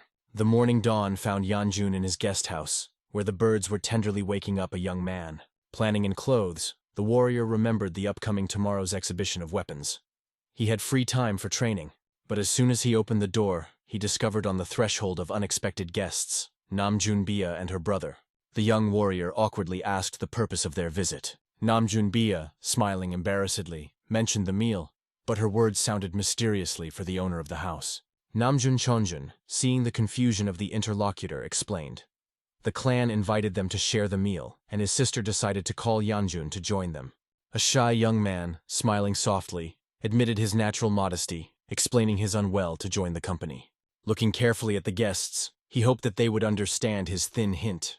However, the impulsive Namjun Chonjun, not catching the mood of the owner, resolutely grabbing Yanjun by the hand, he insisted on his presence. Such unceremoniousness caused anger among a usually restrained warrior. Sinister energy began to swirl around him. She forced the self-confident Namjun Chonjun to instantly recoil and shut up. Yanjun, realizing the power of his impact on the unlucky guest, softened. He decided to accept their sincere invitation. Showing an unexpected friendliness, a young warrior acquired the confused Namjun Jongjun. At the same time, whispering in his ear to his ear not to distort his face with grimaces, because his sister watches them. These words clearly touched the proud young man, but he restrained himself, limiting himself to dry gratitude for the adopted invitation. Soon the company is located at the table. Sichuan cuisine was famous for its acuteness, but reality exceeded all expectations. Each dish glowed with spices with fire. The heir to the Tan clan with hope watched the guests, wanting to see their pleasure by local delicacies. Yanjun, though with cautiously looking at the dumplings, generously seasoned with spices, decided to try them. But before he managed to do this, his attention was attracted by the gaze of Tan Soil. The warrior, whose cheeks were covered with a gentle blush, did not take her eyes off him. This situation reminded Yanjun of their meetings in a past life, when the girl watched him in the same way. Having decided not to attach importance to this view, the warrior tried the dumplings. The severity of the dish was so stunning that he tried to get rid of the burning food. At that moment, the caring Namjun Bia lightningly handed him a glass of water. The grateful young man quickly drained him with one sip. A sympathetic girl put another dish on his plate, she assured in his moderate severity. However, Yanjun, still recovering from previous experience, politely but firmly asked not to climb into his plate. Namjun Chonjun watched this scene with poorly hidden rage, who broke his wands for food in a fit of emotions. The son of the head of the Tan clan immediately apologized for the quality of the cutlery and the embarrassed Namjun Chonjun for his incontinence. To the surprise of those present, Tan Soil suddenly moved closer to Yanjun, although she avoided meeting him. It was obvious that she wanted to say something, but timidity fettered her speech. When the girl finally gathered in spirit, Namjun Jonggong intervened in the conversation. He mentioned the nearby training ground, a special zone created specifically for the clan members. Despite the fact that the majority preferred personal rooms for training, some still showed interest in this historical place. The son of the head of the clan readily suggested showing the guests a training site. Yanjun intuitively felt that some kind of intent lies behind this proposal. The scale of the training ground was impressed even by experienced Yanjun. The heir to the clan explained that their ancestors believed in the direct dependence of the effectiveness of training on the size of the site, a concept that the modern generation found somewhat strange. He also shared funny memories of how his sister often tried to beat him here in childhood. Although now, having matured, she left these warlike fun. From these words, Tan Soyol was embarrassed, and Yanjun mentally thanked the heavens for the fact that he had passed the fate of having such a warlike sister. Suddenly, Namjun Jongjong, grabbing the hilt of the sword, reminded the old saying about the benefits of movement after eating, and invited Yanjun to conduct a friendly duel. An experienced warrior perfectly understood the true intentions of his ardent interlocutor, but he was in no hurry to accept the challenge, apologizing for the inability to resist the lightning of the dragon. Tan Soil, showing unexpected care, stood up for Yanjun, pointing out a significant difference in age and combat skill, which could lead to injuries. The cunning Namjun Jongjun immediately offered an alternative, a duel without the use of internal energy. With a tricky smile looking at the guy, he tried to persuade Yanjun to agree. The penetrating warrior, solving the idea of the opponent, with a barely noticeable grin, and he asked if he had enough strength for a duel without the use of internal energy. The heir to Tan noticed excessive sharpness in the words of Yanjun, but the tension was already hanging in the air. Despite the obvious disrespect, Namjun Chonjun missed his words past his ears. He only grinned and invited Yanjun to demonstrate his true skill. Opponents took positions opposite each other on the training ground. The self-confident Namjun Jonggong invited the enemy to strike the first blow, but Yanjun generously lost the right of the first attack. Namjun Chonjun, swallowing offense, following quickly rushed forward. His first blow, although lightning, met only air. Yanjun deftly dodged. The second attack followed, but the experienced warrior saw their ostentatious character. Watching the enemies approach, Yanjun intuitively felt a real attack is preparing right now. The fight, holding her breath, watched Tan Soil, a girl of an unusual fate. From childhood, she was different from her peers. While they were busy with kittens and puppies, she found a common language with wild wolves. She was fascinated by their predatory slanting eyes, bared fangs, a special aura of the rulers of the forest, which distinguished them among ordinary animals. This passion for indomitable nature determined her views on love. She dreamed of meeting a man like a wolf, hoping to find one at the upcoming weapon exhibition. Young, handsome people did not attract a warrior. She did not understand the enthusiasm of other girls in front of cute faces. But fate gave her a surprise. She met the one who made her heart beat more often. Her heart at one glance at him pounded like crazy. At first, Tan Soil attributed its condition to the cold morning air. She assured herself that tomorrow Yanjun would seem as uninteresting to her as other heirs of the clans. However, every look at him only strengthened the charm. Even such a trifle as his hostility to acute food seemed special to her. So without noticing at dinner, she sat down to him. She herself did not understand the reason for her strange actions. But I understood if it was love, she should take the first step. But could not. Returning to reality from her dreams, she saw how Namjun Chonjun's blade split in two. Its owner froze in fierce bewilderment before the smiling Yanjun. He could not understand how this could happen. From this sight, the girl's legs were giving up, and she knelt down. Namjun Chonjun, looking at the wreckage of his weapons, finally understood his mistake. His plan to distract the enemy by the first attacks failed. He was forced to put all his strength into the third blow. With contempt, Yanjun noticed that in a real battle, such a genius that worships in the clouds would have met his death 3 times.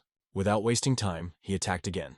But the guy managed to jump away. The young warrior was extremely dissatisfied with the fact that such a rude attacked an unarmed enemy. However, Yanjun only mockingly explained that the back could be taken from behind. He himself wanted to arrange an instructive battle, offering to continue his training. although it soon became obvious that the roles of the teacher and the student quietly changed places. Yanjun modestly remarked that he was not strong in explanations of combat receptions. Suddenly, a young warrior felt something sinister. The murderous energy rushed straight from Namjun Chongjun in his direction. In the last second, he managed to avoid a deadly impact. It became obvious to Yanjun. The frightened opponent connected his internal energy, so he decided not to restrain himself anymore. As a result, they again agreed in a furious battle. What surprise Namjun Chongjun was reflected in the face when the one he considered a simpleton easily evaded his attack. Moreover, he realized with horror that Yanjun apparently was even stronger than himself. The young warrior calmly explained that he had already spared his enemy enough. In an instant, he turned out to be a centimeter from him, delivering a crushing blow straight into the crotch. Seeing this, everyone watched the battle painfully distorted their faces from the only idea of unbearable pain. Namjun Chongjun himself experienced especially strong suffering, who seemed to be ready to lose consciousness. He immediately collapsed to his knees, clinging to the injured place and trying to recover. Yanjun, leaning towards a defeated enemy with a mockery, suggested that something could have burst in his underwear. However, Namjun Chongjun, choking with curses with anger, which made it clear that he was in perfect order, since he could still speak. With difficulty rising to his feet, he began to violate violently that Yanjun was a vile coward that did not deserve the right to be called a warrior. He predicted that as soon as other clans learn about this shameful duel, Yanjun could no longer look people in the eyes. In response, Yanjun calmly asked how many people his enemy managed to kill. He suggested that there were at least a dozen of them. Namjun Chongjun only indignantly pretended that he did not understand what was being discussed. However, at that moment, Yanjun grabbed his hand, tearing another painful scream from the enemy. Hastily approached the son of the head of the Tang clan. He tried to stop the fight, but Yanjun only reminded of a thirst for blood shown by the enemy, as well as the use of aura against him. He obviously did not consider this a random oversight, especially considering that Namjun Chongjun was much older than him. The son of the head of the clan patiently explained that Chongjun belonged to the Namjun clan, and Yanjun should have understood the consequences of harm to him. The young warrior admitted that he was sufficiently restrained precisely because of this clan affiliation. But he was curious that the heir to Tan would say if he and Namjun had changed places. For some time, the heir to the clan was silent, but in the end he realized the unforgivability of the behavior of Namjun Jongjun. At this time, Yanjun broke his hand to the guy and calmly retired. When he went far enough, he was visited by the thought of inevitable troubles. He was interested in what the elders would say, learning about the brutal beating of a member of the Namjun clan. However, he believed that everything could get away with him if he correctly explains the situation. Perhaps he would even be awarded or praised. In addition, there were witnesses of how this arrogant young man himself asked for troubles. When he passed by Bia, the girl suddenly grabbed his sleeve. With an embarrassed expression on her face, she asked Yanjun to name her real name. He repeated his false name, Jureb, but she did not believe. Yanjun was curious when Namjun Bia unraveled his deception. He thought if she wanted to know his name in order to take revenge on her brother, or for some other reason. However, the expression of her face remained unchanged even after he defeated Namjun Chongjun. Approaching, Namjun Bia softly asked the young man to name her real name. Yanjun immediately asked her not to come so close, reminding her that they were not familiar with well enough. As a result, he proposed a compromise. He will call his real name if it stops following him. After that, he introduced himself as Yanjun. When Namjun Bia repeated his name, her cheeks burst into a blush, but the young man did not notice this. He was already leaving. Yanjun understood that after what happened to Namjun Chongjun, he would no longer be allowed to the exhibition. However, it was even by the way. He could win an additional day to search for a secret room. Although after an exhausting battle he wanted to rest, he realized that returning home, he would probably meet the angry Muyun. Rumors of the defeated young master probably already reached that, and the bodyguard would definitely decide to follow him on the heels. Therefore, Yanjun began to think through the workaround. As he expected, at that moment, in search of the master, the alarmed Muyun burst into the room. He met only Visol, who reported that she had not seen Mr. Yanjun. Moini immediately rushed in search, trying to understand where he could disappear. Meanwhile, Visol asked the cause of such anxiety. The bodyguard admitted that after breakfast with the leaders of the clans, the lord never returned. Besides, anxious rumors about the beating of a member of the Namjun clan. He admitted that he did not know how to explain what happened. After these words, Vila's gaze became much more serious, but, without betraying her mood, she turned away from Muyun, directing her eyes into the distance. The boy was thinking about the Yang clan from Jinshan, a clan of warriors, several centuries ago flourished in the field of trade in the Central Plains. They were famous for both outstanding warriors and skillful control of cash flows.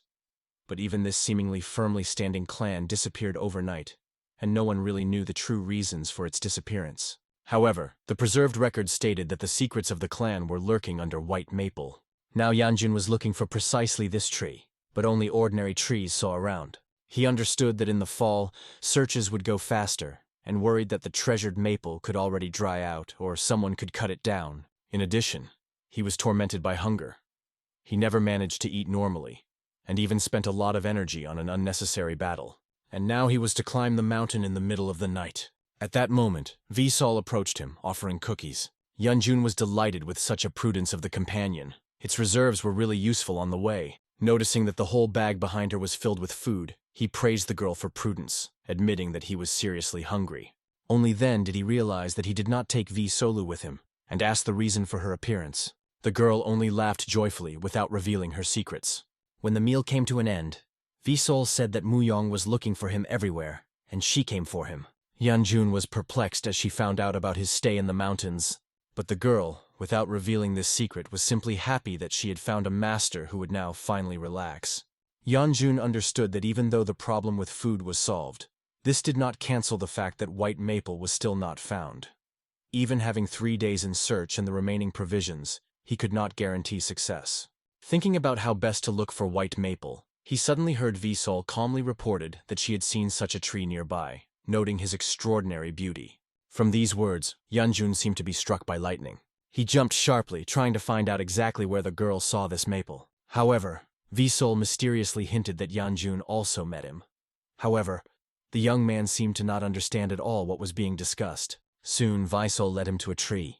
However, it did not resemble white maple at all. Yanjun even jokingly suggested that the companion check his vision, wondering how she could see something white in this tree. He already sighed sadly, pitying that he believed the girl and was about to return. But Visol, suddenly angry, said warmly that she did not lie. Her voice trembled with resentment when she insisted on her innocence. At that moment, something strange began to happen with Visol, but Yanjun, not noticing this, admitted that he decided to look here only because he had no other hooks.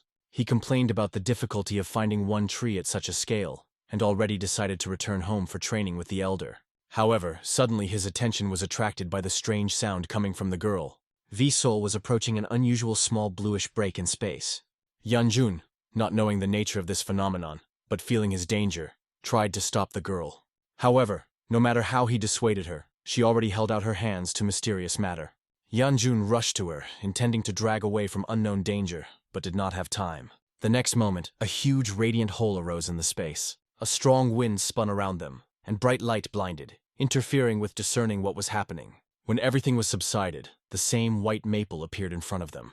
Visol, with a triumphant smile, confirmed that she did not deceive the master. This was a real maple. Yanjun considered what was happening extremely strange. A second ago, there was an ordinary snag in front of him. But as soon as the girl was hurt, everything changed. He suggested that it could be a kind of camouflage mechanism, but he was puzzled, as Visol found out about it before him. He began to ask about the reasons for the appearance of white leaves, trying to understand what the girl had done, what she had come for, or what touched. However, Visol, it seems, did not herself understand the mechanism of what had happened. Therefore, Yanjun decided to postpone this issue for later. Since the tree was found, it was necessary to begin searching for a treasury that was clearly not on the surface. Soon, not far from the maple, something attracted his attention. Stepping closer to the cliff, he noticed a bright purple light emanating from the depths of the cave. And I understood the meaning of the phrase about hidden under the white maple. Visol, not a second in doubt, immediately jumped down, confident that it was the entrance to the dungeon. She called the master to follow her. He had no choice left. The girl began to plunge into a strange glow and Yanjun jumped after. All this time, an unknown spy was closely observed after them, extremely displeased that they discovered white maple. Soon they found themselves in an unknown room. Visol froze, looking at one point, and Yanjun, stepping closer and touched her shoulder, warned about the danger of the place, not wanting to take risks in vain. It turned out that the girl examined the branching of roads. Yanjun realized that they were really in the treasury, but did not know which way to choose. At this moment, Visol confidently pointed to one of the aisles. Although Yanjun did not understand the reasons for such confidence, but remembering the case of White Maple, he decided to trust her. They headed along the indicated path. Following them, observing the distance, the mysterious spy moved. Moving deeper down, Yanjun again turned to Visol, asking about the direction. No matter how much they walk, the caves did not end. The lamps became smaller, and the passages became darker. He hoped that they were on the right track. Visol only asked to trust her and soon led him to the right place. Yanjun noticed only the ancient extinct lamps in the depths of the cave. Looking around the space in front, he with disappointment noted that there was nothing in the cave. Perhaps the treasury was already devastated. However, at the next moment, the frightened Vuil grabbed her master by the shoulder. She felt the approach of something terrible. Soon screaming, she saw white scales. A huge snake arose straight in front of them. Yanjun instantly obscured the girl with his own body, preparing to protect her from the demonic beast. Looking at the monster, he wondered how it could be in such a place. A second ago, the room was empty, and suddenly a creature of such sizes appeared. This monster was at least a blue rank, quite high in the classification of monsters. There were 4 ranks in total, of which the white was the strongest, and then red, blue, and green went. Yanjun was only pleased that the monster seemed to have not awakened until the end. He hoped that if they were quietly moving away, they could avoid confrontation. However, at that moment the monster looked at them carefully, and Yanjun froze. He understood that perhaps they would have to fight, although he was no longer sure of his ability to defeat such a creature. But he could not miss his second chance of life. Therefore, he was ready to fight to the end. Suddenly the snake spoke, ordering the child to calm down. He explained that he did not intend to attack them at all. Yanjuna became curious how the demonic beast knows the human language. The serpent, in turn, asked how a child came here, not related to the family of Yong. Yanjun tried to justify himself, explaining that he was by accident here. The ancient serpent smiled, obviously not believing the words of the young man, but still asked the purpose of his visit. Yanjun again tried to insist on the accident of his appearance, realizing that the true answer could cost him life. However, the snake only laughed and openly said that the artifacts desired by Yanjun were no longer left. Approaching, a mysterious creature asked an unexpected question. He wanted to know what fate is. This question seemed strange to Yanjun, and the snake burst out laughing even louder, observing his confusion. It even seemed to the boy that the snakes became too old since he asked such ridiculous questions. The serpent understood very well. Since a child who did not belong to the clan Yong climbed here, which means that the great clan really fell. He thought about whether to worry about the disappearance of the clan and his suffering. Yanjun, seeing the thoughtfulness of the snake, decided to politely say goodbye and leave. However, at that moment, the ancient guard suddenly threw him a gold item, explaining this by the desire to thank the young man for having fun of the old man. The serpent reasoned that if you give an artifact to someone, it was better to Yanjun it was not for nothing that he came here. He was sure that Yanjun would cope with this little thing inside than anyone else. The intrigued Yanjun wanted to consider the mysterious object, but he suddenly shone with bright golden light. The young man was sure that this was not a demonic stone, but his body began to absorb unknown power. The sensations differed from the previous experience of energy absorption. Although it was still unpleasant, the power seemed different, more powerful. At that moment, Visol, who slowly touched him, was behind him. The longer she held her hand on his back, the more strength left Yanjun. Soon he generally fell unconscious. The snake asked Visola whether she was satisfied with the result, but the girl answered sadly that her pleasure does not matter. The ancient guard asked Visol to remove the aura, warning that such powerful energy could lead to the consequences of the worse fainting. She nodded knowingly, and then the snakes realized it was her conscious choice. Visola guessed that this choice remained incomprehensible to various creatures, although in fact the snakes understood everything, which was why he was painful and sad. The girl was perplexed why the guard gave such an important crystal to the first person. He replied that he simply wanted to do this, adding that there was nothing worse than the expectation of someone who would never come. For him, the desired oblivion was better than this torture. The snake began to dissolve in the air, and looking at his disappearance, Visol understood that fate was really meaningless. She forgot about this, looking at the boy, afraid not to miss a second chance in life, and ready to protect him.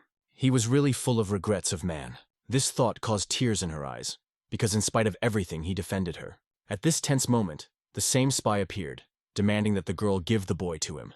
Visol, looking at the man, warned of the danger of his demands. The spy was interested in how long she noticed his surveillance. To which the girl contemptuously noticed that it was easy to discover the presence of a shavka that performs the dirty work of the Namjun clan. Enraged by these words, the man called V the unbearable girl. In fact, the spy was amazed that the young master lost to the one who was exhausted from the usual walk in the mountains. He was ordered to settle the matter quietly, so he demanded that Yanjun give him, promising to release the girl in exchange. Visol with a mockery asked if it was the will of the whole clan, or only the idol of Namjun Jongjun. Her words were seriously angry with the spy, and he instructed the blade to her neck. And when she slowly took the blade, the man realized the girl will resist. Deciding that there was no choice, he rushed to kill her, but the next instant he lost his hand. When the spy shouted in pain, Visol with an imperious gesture ordered him to shut up. A lot of soaring blades arose behind her. She threateningly warned the man not to dare to wake her master. Shortly before that, Namjun Chongjun kipped with rage. He could not believe that some kind of flawed really managed to overcome him. After all, he was the great Namjun Jongjun, the warrior of the dragon sword. From anger, he tried to hit the ground, but an acute pain pierced his hand again. He turned to his servant who was nearby, and I decided to consult what to do. After all, the guards of the clan was much stronger than they expected. They did not have time to deal with Yanjun before, but now it was obvious. The guy went somewhere without his guard. The servant significantly noted that this is a great chance. Namjun Chongjun understood his hint and relied on his help, confident in the imminent receipt of good news. However, the servant warnedly recalled that Yanjun was still a representative of the GU clan, carefully interested in whether to go so far. But the angry young man believed, insisted on the execution of the order. He believed that the life of this upstart is even less than his injured shoulder. Realizing the order, the man immediately went in pursuit. Now, standing in front of Visol without a hand, the spy tried to understand who she was. The girl, looking thoughtfully at him, coldly noticed that this should not bother him. Not understanding why such a powerful creature is next to Yanjun, the man continued to ask questions. Visol did not chop off his second hand, making it clear that he exceeded the permissible limit of curiosity. Looking at the unconscious of Yanjun, she understood that there was little time left to awakening. The spy realized the need to escape while the girl was busy with her master. He decided to take this chance to survive and return to the clan. But he was not ceased to torment the question. Who was this terrifying woman, whom he had never heard of? However, the spy failed to escape far. The sharp sword with lightning speed struck his head, instantly cutting off the life of an unlucky spy.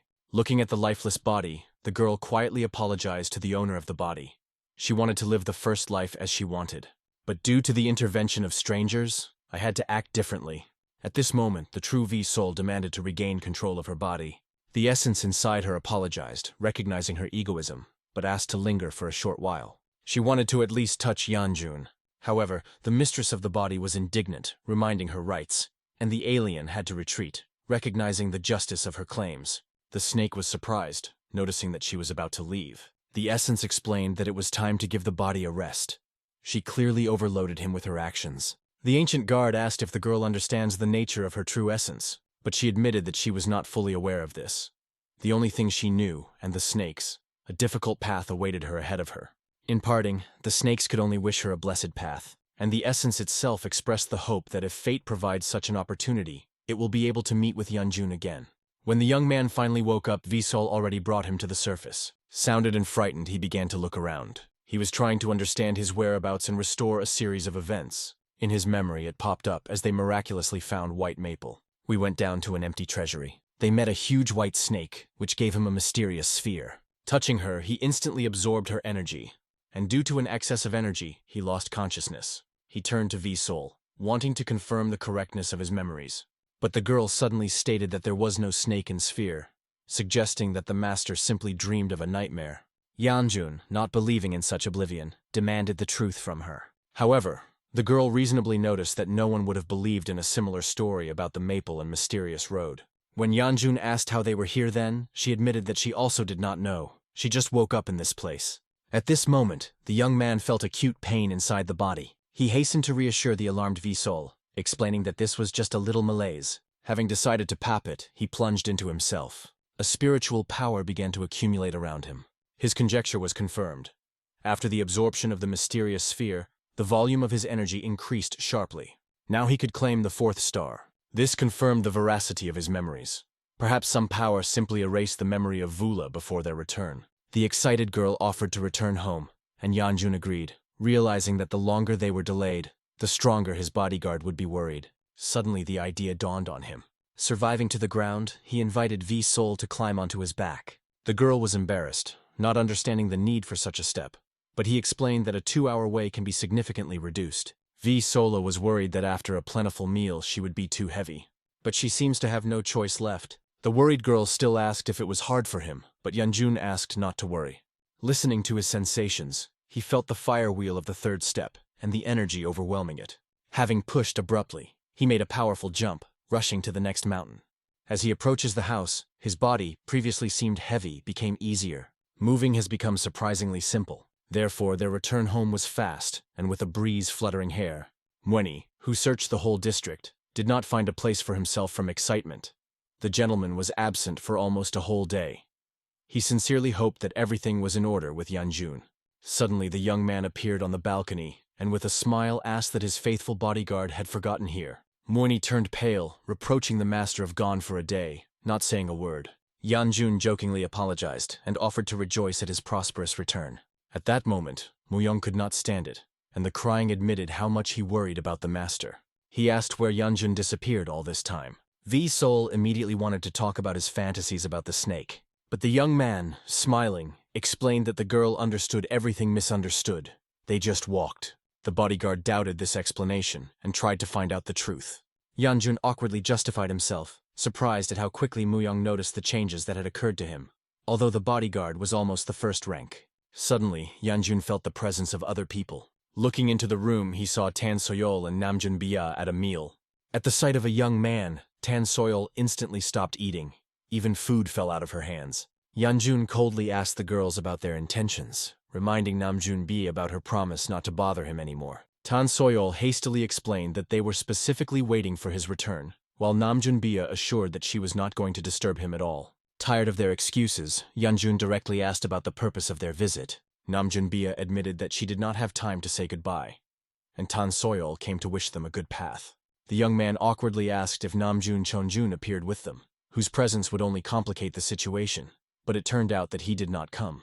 When Namjun Bia warned his brother about the intention to visit Yanjun, he dismissed, noting that they would not find him. However, the girl, staring at him, asked an unexpected question. He touched the strange sensations that she experienced looking at the boy.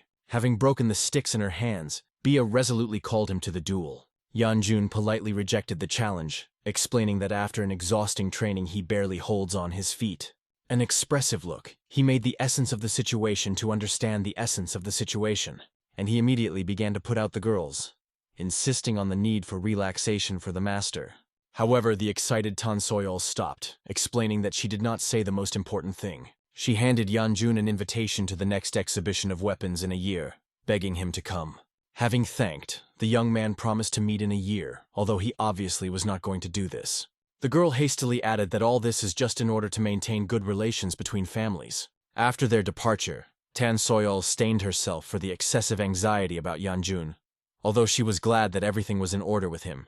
Suddenly she noticed a joyful smile, Namjun Bia. She suddenly realized the heir to the GU clan perhaps liked her companion. When Namjun Bia asked what Tan Soyol means by the word like, she, no matter how hard she tried, could not choose an explanation and suggested forgetting about it. Namjun Bia asked her friend about her invitation to the exhibition for the next year, and Tan Soyol admitted that she initially cooked him for BIA but gave it to Yanjun and apologized that she had not prepared 2 invitations at once. However, Namjun Bia reassured her friend, assuring her that she did the right thing. Provided by the lack of resentment, Tan Soyol invited her friend to follow her.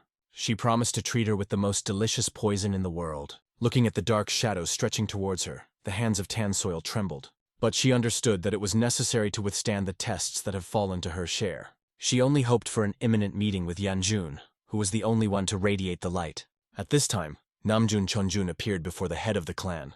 Father reminded his son that he asked him only to look after his sister. He expressed bewilderment about the disappearance of one of the guards. Even Namjun Chonjun himself did not understand what happened. His subordinate never returned from the assignment. The young man could not believe in the failure of the mission. After all, the guard was a high-class warrior, to whom such a task should have been on the shoulder. Noticing the thoughtfulness of his son, his father said his name and approached. With each step, more and more spreading the frightening aura. He wanted to know if Namjun Chonjun understood the true reason for his disappointment. Not a defeat from the nameless boy angered him, and not even the use of fatal techniques during sparring became the fault, and the inability to competently owe traces. The father announced that he did not intend to endlessly reproach his son, but he should spend time in a jade golden room for serious training. Namjun Chonjun dutifully agreed with the order. Leaving, the father ordered to forget about what had happened.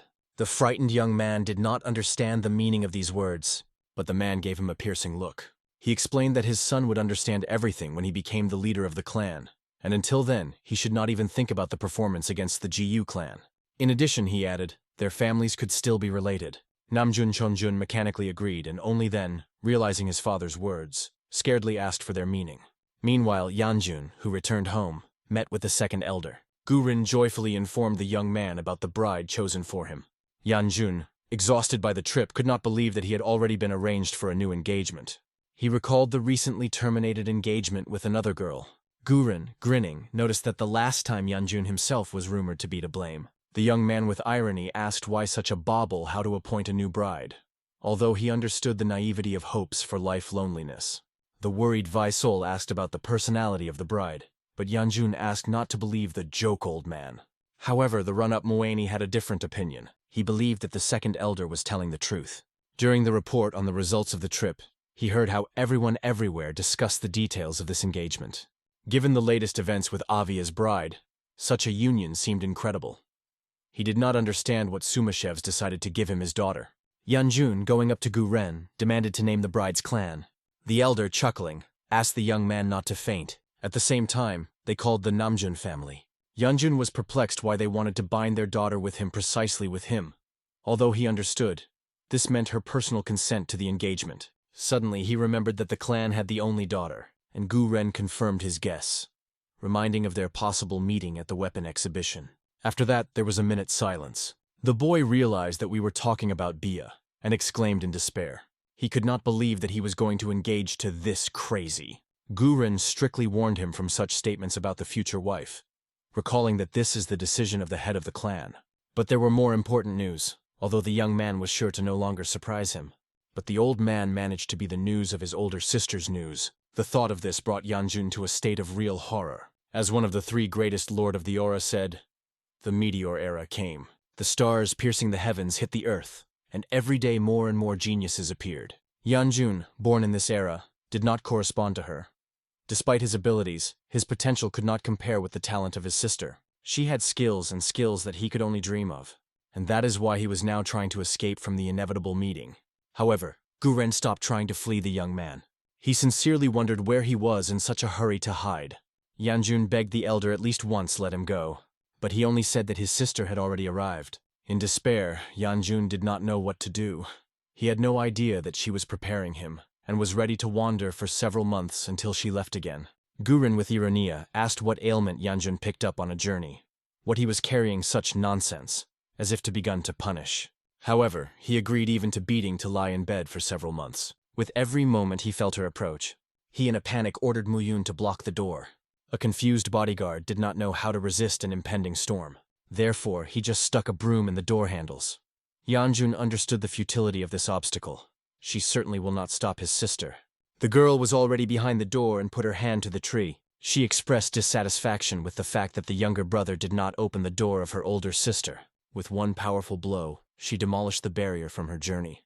Approaching, she called the brother of the ignoramus for not greeting her properly. Then she reminded of the need for a respectful attitude to her older sister. Although she was glad to see him, she was surprised why he was still standing right on her feet. Yanjun did not immediately understand the hint, but remembering the distorted standards of the decency of his sister, he hastily knelt down. The sister approvingly stroked his head and friendly greeted the elder.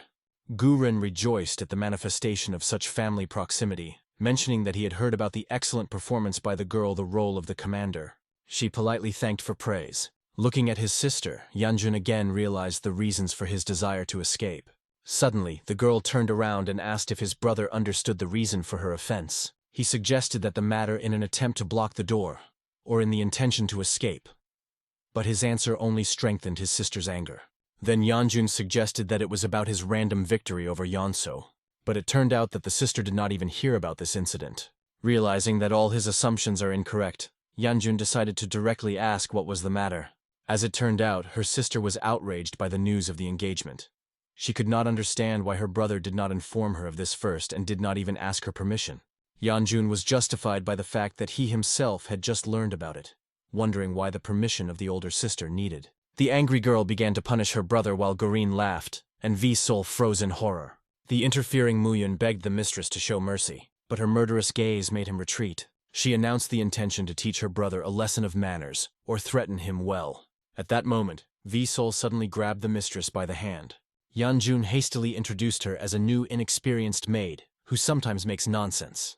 But the girl, holding onto the mistress's hand tightly, continued to beg not to beat the master. The mistress, as if spellbound, began to release internal energy, which scared Yanjun. The boy did not understand the reason for such a close attention of the sister to the maid. In a calm tone, she asked her brother the personality of the girl.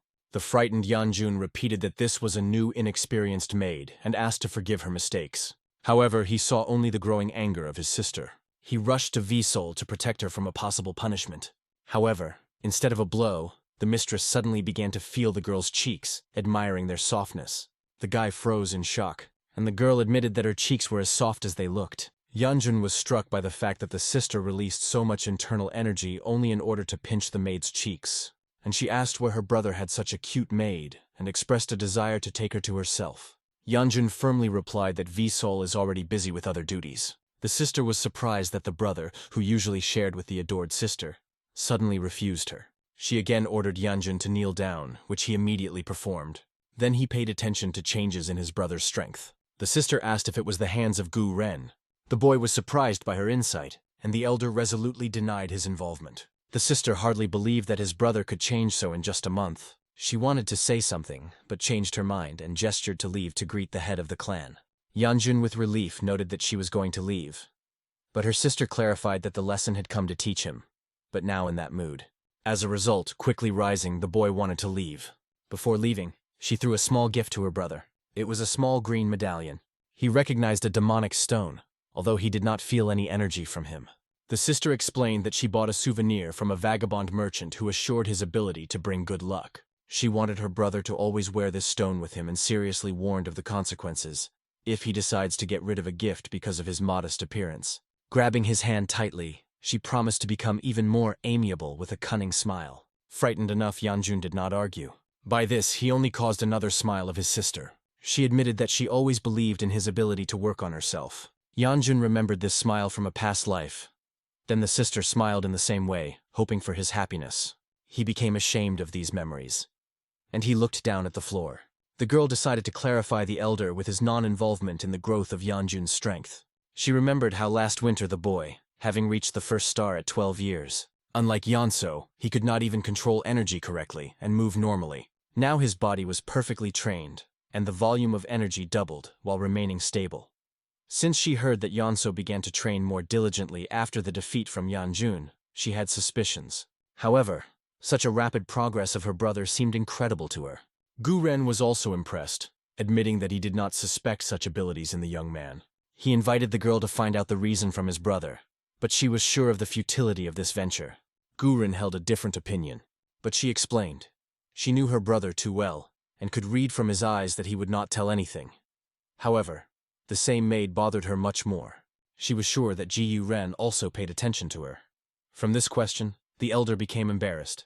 But the girl had no doubt. It seemed to her not only that something was wrong with the maid. Having doubted, she decided to take a closer look. The girl seemed completely ordinary.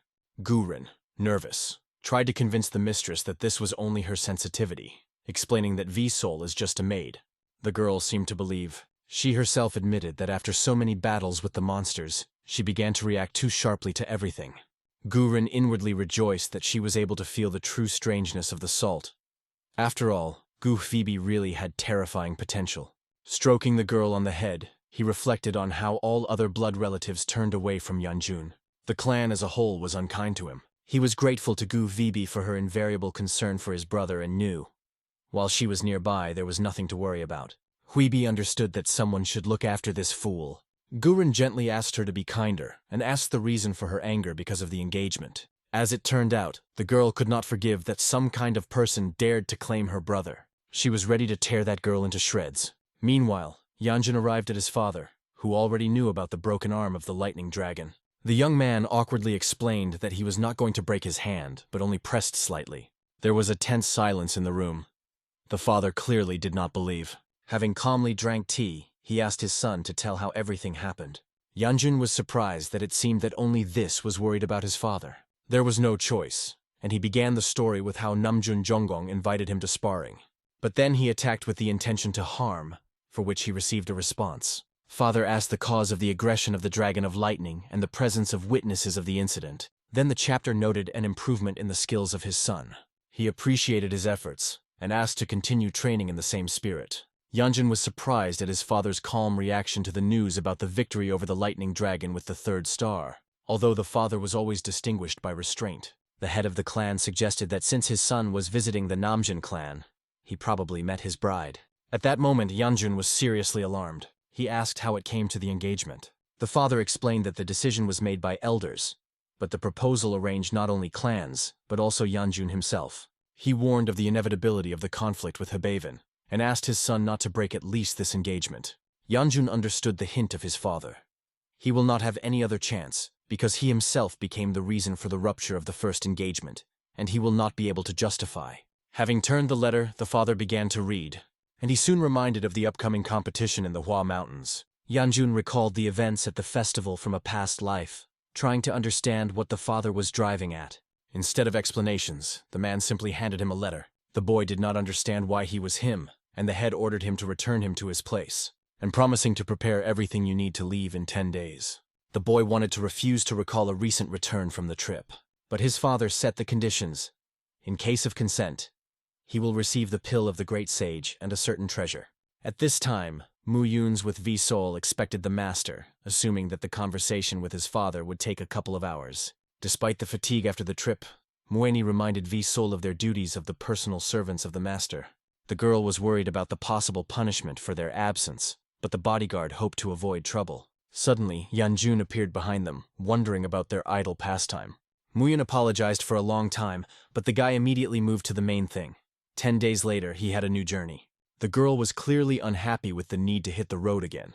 But Yanjun explained, "This is the order of the head of the clan, and the objections are useless." Moyong did not understand the reasons for such a hurry, Yanjun explained. The father wanted him to personally go back to his sister. Returning to his estate, the young man relieved the absence of an elder and sister. He was exhausted by a meeting with annoying Namjuns and the sudden appearance of the older sister, and now he was again sent to the Hua Mountains. Having decided to forget about all the problems for a while, he went to rest and restore strength. The unexpected guest broke the night silence. An older sister with food and a bottle in her hands entered the room. Before Yanjun really wake up, Gwibian grabbed him tightly, not allowing her to break out, and began to feed dumplings. In parallel, saying that the growing body should not pass dinner.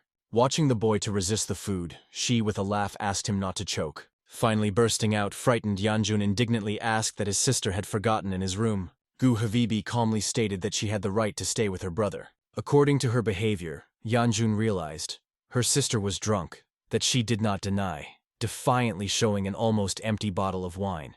Gu Vibi honestly admitted that she was worried when her brother did not come to dinner and decided to bring him food. She did not understand his rudeness. Besides, she was still annoying that some girl from the Namjun family took him to her hands. Yanjun already choked on these words, which gave her sister to understand that that girl is more expensive for him than herself. Not wanting to listen to his sister's drunken speeches, Yanjun tried to escort her, but Guhvibi reminded her that she had raised him.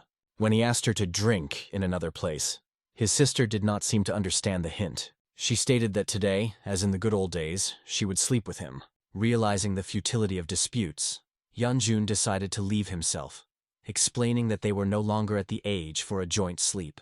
The drunk Guvibi only laughed. Looking at her, he once again invited her to return home, but instead, looking thoughtfully out the window, made an unexpected offer. It seemed to Yanjun that he rustled, but the sister was absolutely serious.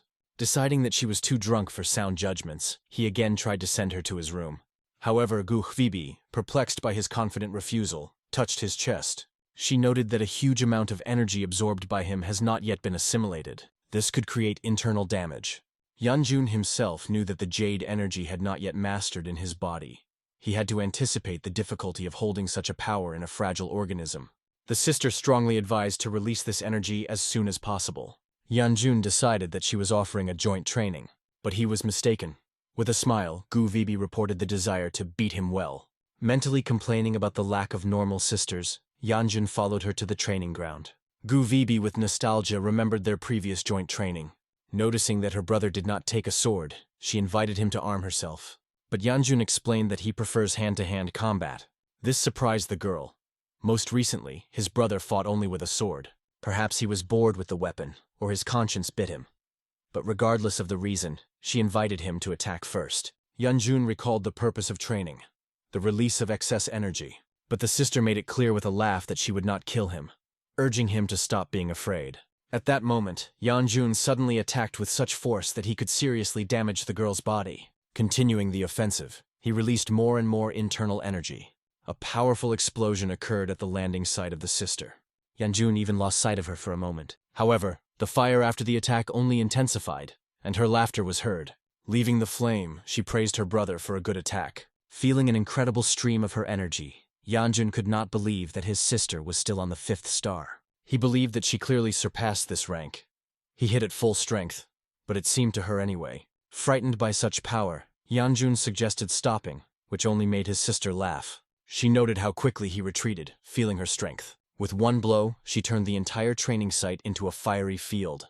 Once upon a time, being next to her brother, she announced that the fun was just beginning. After her attack, Yanjun bounced to the other end of the site. Understanding came into his head. Do not block him a blow, it would already be dead. Gu Vibi did not give a break, preparing a new sudden attack. She threw a weapon in her brother's face. Using the moment of its evasion, it quickly reduced the distance for a new attack. Yanjun was struck by her pressure. Despite intoxication, all her blows remained powerful and accurate. Grabbing a wooden sword, she again rushed to the attack. But at the last moment, she stopped the blade. Instead, she grabbed her brother's hair. And laughing, she demanded to clench her teeth tightly so as not to lose her jaw. Then she continued his beating. At the same time, the head of the clan Namjun discovered a note to his daughter. She reported her intention to visit the groom. Covered with rage, he crumpled the message. When the assistant confirmed that the lady really left the estate, an angry man ordered the daughter to immediately return. History is transferred to an ordinary farmer, who worked hard in his garden under a chatter of insects. Having harvested carrots, he noted with annoyance that many root crops were not suitable for sale. Surrounded by an unsuccessful season, he discarded spoiled vegetables. Looking at the beds, he wondered when this black strip would end. At this moment, the farmer noticed an amazing sight. Namjun Bia flew in the sky. The girl landed a meter from an amazed man. He froze, amazed at her unearthly beauty. She seemed a real angel. Bia turned to him for help, asking the way to Shaxi. The embarrassed farmer hastily indicated the direction. In less than a second, a beautiful stranger again soared into the sky. The stunned peasant did not immediately realize what happened but noticed a silver ingot left on the ground. It was a generous board from Namjun Bia, capable of feeding his family for a month. He thanked the heavenly angel for such kindness, but he was still perplexed why the girl headed west. After all, he pointed to her east, and she went to the Hua Mountains. At this time, the second elder discussed important news with Vaimun. They knew about the immortal healer living in those parts, and the elder suggested that he had already left Avi for the sake of Hua Mountains. This mysterious person, similar to a blow of the wind, never lingered for a long time in one place, and his choice of area seemed strange. Gyu Ren did not understand the persistence of the old man in search of the doctor, especially given the inaccuracy of the information. He suggested sending Yanjun for intelligence. In addition, he spoke about the carefully prepared disguise of the old man, and did not consider it reasonable to reveal it now, calling it an excessive rush. Vaimun recognized the haste of his decisions. In the morning, he came to the conclusion that he would personally accompany the young master. Having reported his decision to Yanjun, he asked the young man to trust him on this journey. The young master was sincerely surprised at such a desire, and the second elder, standing behind, skillfully portrayed surprise. The boy understood the suspicion of the situation. Instead of an ordinary charioteer, the Supreme Sword himself was traveling with them. Despite the repeated checks of the list of satellites, where neither Sol nor Vaimun were listed, they seemed to have obsessed to join the journey. Yanjun felt a catch and tried to unravel the plan of the Supreme Sword. The elder noticed the thoughtfulness of the young man, but he was in no hurry to share the causes of anxiety. Guren gently recalled that if Yanjun should worry about something, it was about his habit of beating other people's children. The boy wanted to argue, but immediately remembered that he had been fighting with his sister, Durabus, and even Namjun Jonggunan recently. Therefore, he promised to try not to violate this promise. Believing Yanjun, Guren decided to give him something special, a small bag with unknown contents. As soon as the young man accepted him, he immediately felt a pleasant smell emanating from the gift. It smelled pleasantly, like a blossomed flower, and he felt a surge of strength when he squeezed this bag. He realized that the contents are clearly not cheap, and Guren explained that it was just a stone. Thinking, he remembered that it was a flowering stone. He was considered one of the 4 treasures of the sect of MANHUA. Surprised, Yanjun did not understand how Guren could relate to this as a simple stone. However, the elder explained that this was a trifle, and only good-naturedly laughed. Yanjun began to ask the old man where he got from and why he handed him like that. He said that he once won this stone in a drunken bet, and Yanjun did not understand how someone could breed such an important thing. In addition, he was embarrassed why the old man accepted her, and why he was now transmitting to him. He believed that this stone had to be carefully guarded. However, Jiyu Ren believed that to convey it to Yanjun is the most reliable option. The young man did not understand the meaning of these words until he paid attention to the side where the elder looked. Seeing Vai Mun, he realized what was being discussed. If the elder knew that it was a supreme sword, it was really safe to give a stone to him. At this moment, the bodyguard reported to the master about the completion of all preparations. Looking at the bag, Yanjun understood. There was no time. Besides, he had no suitable excuse for refusal, so he agreed to accept it. He promised that he would return soon, and Guren assured that he would give Gvibi the news of his departure and that everything was fine.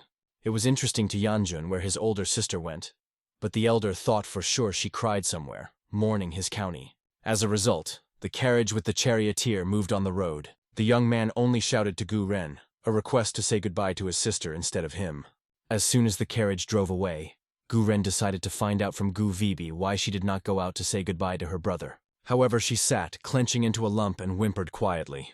She did not understand how she might seem to her brother with such a swollen face. Guren said that he did not understand her excitement, because Yanjun has long been not a 3-year-old baby.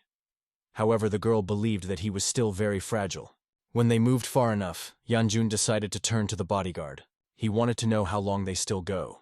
However, he only smiled, reminding the master that he asked this question for the 30th time. He repeated that they needed to drive several times more than they had already traveled. These answers were led to Yanjun, and his words slightly mixed Vimun.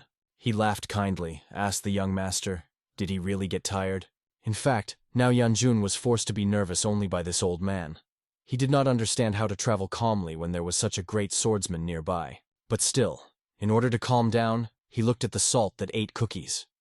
He asked her to share cookies with him so that he could relax. However, Visol demanded that Yanjun ask for permission from the maid before she share cookies with him. The girl immediately agreed to offer the owner a treat, because she knew that he also liked it. As a result, Visol was happy that he had not taken so much and left her enough. Somewhere at that time the guest came to Gvibi, and the girl was interested to know who it was. It turned out to be Namjun Bia, who was embarrassed to the girl. At that moment, Gvibi became obvious that it was her brother's bride.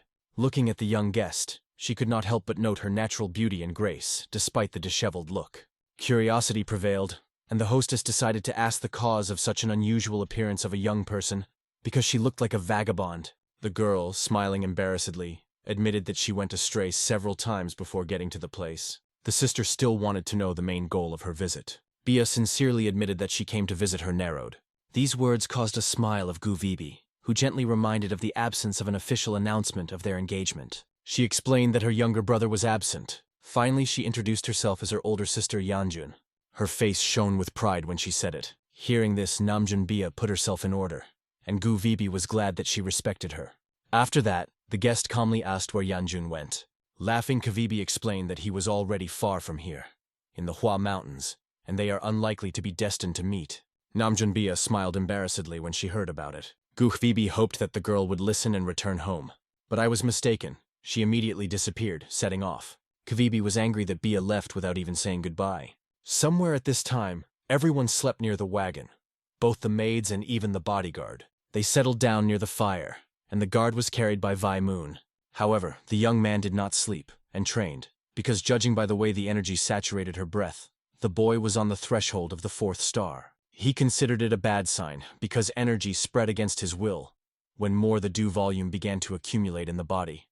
The young student urgently needed to overcome the barrier of the 3rd star. In addition, he was sad that he could barely release energy, and his sister easily released her in one fell swoop.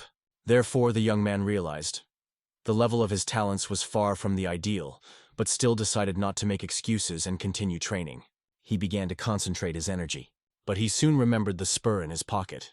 Looking around a small package, he reminded himself that in no case should he lose it. He completely did not understand why he was entrusted with delivering this stone, but he noticed that the smell of stone intensified greatly, and this aroma of flowering plum was prevented from concentrating. I had to postpone training. At that moment, the plum petals from the tree began to fall around him. It seemed strange. After all, the middle of the summer stood. Then behind him appeared a spirit who did not recognize the student of the sect in the boy. He frightenedly turned around by looking for a speaker, but in vain. The owner of the voice that arose behind him decided to find out where the one who did not belong to the Hua sect had the ability to absorb energy.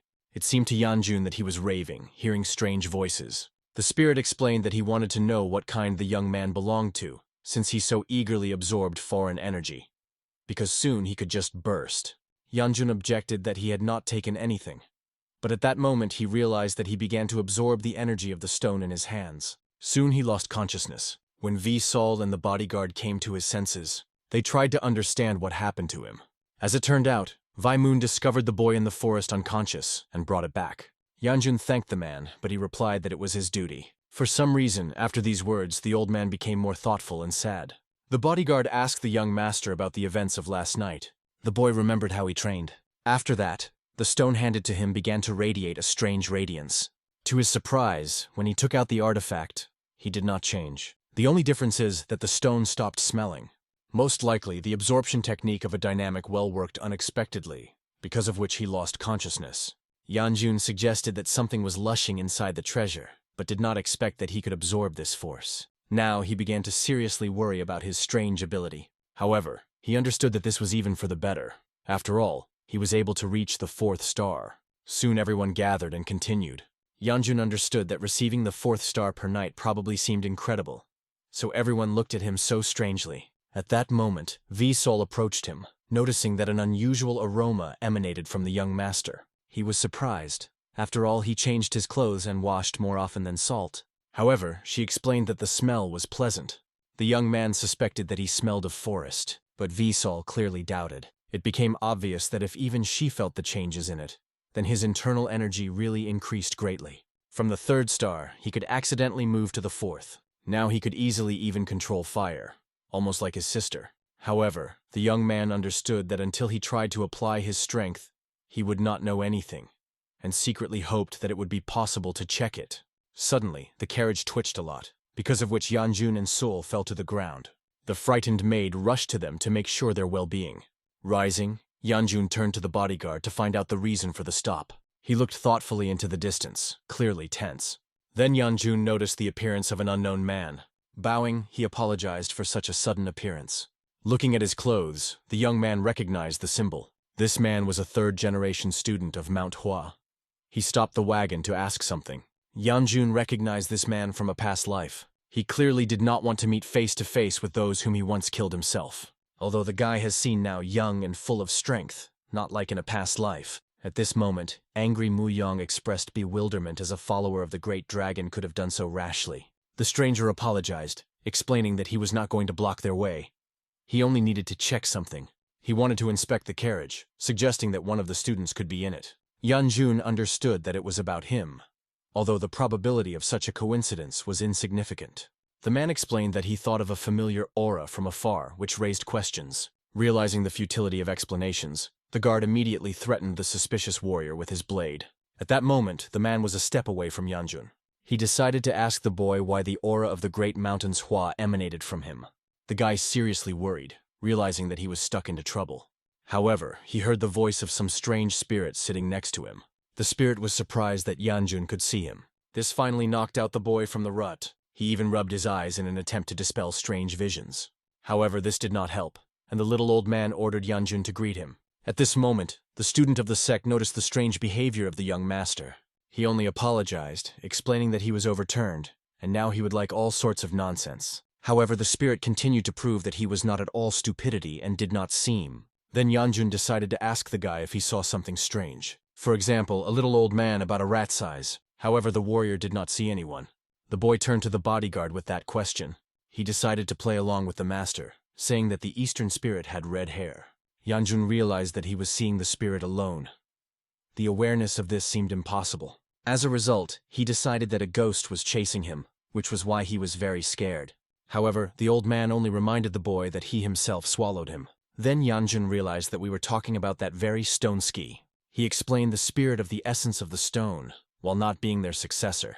In addition, the spirit helped him prevent the blocking of key paths after absorption, and in response, Yanjun called it a rat. Having calmed down, the boy decided to find out who this spirit is. He was surprised that Yanjun still did not recognize him, believing that the guy, apparently, knew absolutely nothing about this world. However, the boy believed that if he did not know him, it means that he is not so much popular. The old man, disappointed with his words, decided to introduce himself. He was the 8th leader of the great sect, Shinchol, the immortal sword of Manhwa, events when he lived even before the appearance of heaven, when a great and most terrible war with demons flared up. Only 5 martial artists survived this bloody massacre. Even centuries later, their names were often mentioned in the history of Murim. And one of the most revered members of the sect was precisely Shinchol. Yanjun looked at him, trying to understand how such a small rat could really be such a great warrior. Despite the fact that he made this comparison mentally, Shinchol still heard his words. Yanjun did not understand who, in his right mind, would believe that the spirit really was the very warrior. Nevertheless, he wondered why the man was inside this stone. Shinchol did not know, but he had the feeling that Yanjun knew even more than himself. The spirit was interested in how a young man who was not related to the Hua sect was able to absorb the essence of the flowering stone of the plum. Looking at the uncertainty of Yanjun, guesses crept in the tires of Chol. He realized that the guy was clearly hiding something. However, he realized that all people have secrets, especially such young people. Be that as it may, now he understood that the problem was more serious, and offered to do it. This serious problem was the sudden appearance of several warriors. They lined up in front of the carriage, which prettily scared Yanjun. However, the guy standing nearby asked not to pay attention, believing that the soldiers did not pose a threat. At that moment, Muyong took this guy hostage. He warned the young master of danger. It seemed to him that it was an ambush. Looking at the warrior, Yanjun suggested not going so far, but Mueni had a different opinion. From the moment of their appearance, he felt strong hostility. The guy who grabbed Mueni asked to listen to him. He did not know why the sect members were so angry, but he was sure that he could deal with them, just talking. Mueni realized that they were members of his sect. The symbol on clothes pointed to this. The guy only hoped that Yanjun would trust him, and in the end ordered Muyun to let him go. He immediately asked Yanjun not to worry about anything, promising to settle everything. However, as soon as he approached that company, they immediately began to beat him. Immediately after that, the soldiers hid their weapons and bent, apologizing for the fact that one of them made them feel the threat. Yanjun explained that he should also apologize for exposing swords without understanding the situation. He was wondering what could have been so far from the city, and he suggested that something had happened.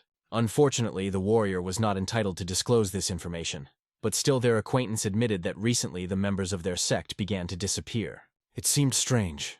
After all, the detachment of the plum was not so weak that its representatives disappeared in the struggle. The warrior admitted that while they combed the forest, one of their guys rushed forward, allegedly sensing energy similar to their own. Yanjun realized that it was about him and wanted to know from Shinchol what to do. He explained that he blocked the energy so that they would not feel anything else. Other warriors wanted to check it, because of which Yanjun was scared, believing that they still feel this energy. The old man invited Yanjun to show them a stone that he brought.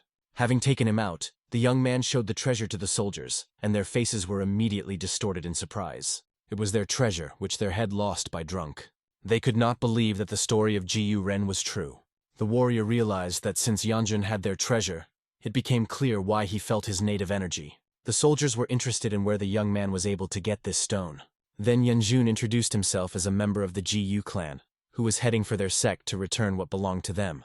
At that moment, the soldiers somehow uncertainly whispered, but still bent, welcoming the master from the prestigious clan, and apologized for the manifestation of hostility. At that moment, one of the guys began to say something about his sister. However, hitting him on the head, the rest of the warriors began to lead him away.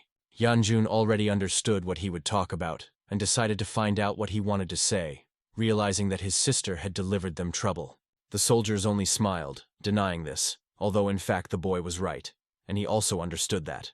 Therefore, he apologized and promised that he would take his sister as soon as he got to the Hua Mountains. The warriors were clearly delighted to hear that Yanjun wanted to take his sister. They surrounded the young master and offered to proceed after them. Then the boy thought with interest what Yeonso managed to do. At this time, the girl herself stood behind the doors, not daring to enter. However, the unknown, feeling her approach, invited her inside. Yeonso entered and awkwardly greeted her master. It was a beautiful elderly woman, who understood that the girl must be scary to go out in the middle of the night, but she still continued to visit her. Running closer, the girl immediately hugged the mentor, asking if everything was in order. The woman explained that from the contemplation of the beautiful moon she was getting better. Hugging her, Yeonso experienced great relief. In addition, the mentor smiled, feeling that soon the student's visits would come to an end. Yeonso wanted to stay with the master forever, but the woman believed that it was time to return home to the girl. She reminded of this, although she herself did not understand why this thought so upset her. The girl objected that they were all not her real family. The woman was surprised, but realized that such an old woman was not entitled to intervene in the student's family affairs. Yeonso asked her not to say so. She knew that a woman, until her illness overtook her, was a famous sage of flowering. However, these were past things. Now she did not even know how much she had to live in this world. Somewhere at this time, making his way closer to Yanjun, Namjun met many monsters. However, the brave warrior defeated everyone who got in her way. After another fight, she stopped and sniffed at the surrounding space. Her flare turned out to be true. These were not all monsters lurking nearby. She immediately broke off, continuing the persecution. Meanwhile, the carriage of Yanjun stopped in the evening for rest. The boy asked Sol to cook food for everyone. The warriors were divided into two groups. One stood on guard, while the other was preparing a camp for an overnight stay. At that time, Yanjun talked with Shinchol, trying to find out what needs to be done so that the spirit would leave his body. However, the old man explained that he was not attached to him. For sure, just the presence of the students of his sect allowed him to leave. Yanjun had a question for the old man, but he strictly scolded the boy, recalling that he was an immortal sword, and he could not be so impolite to turn to him.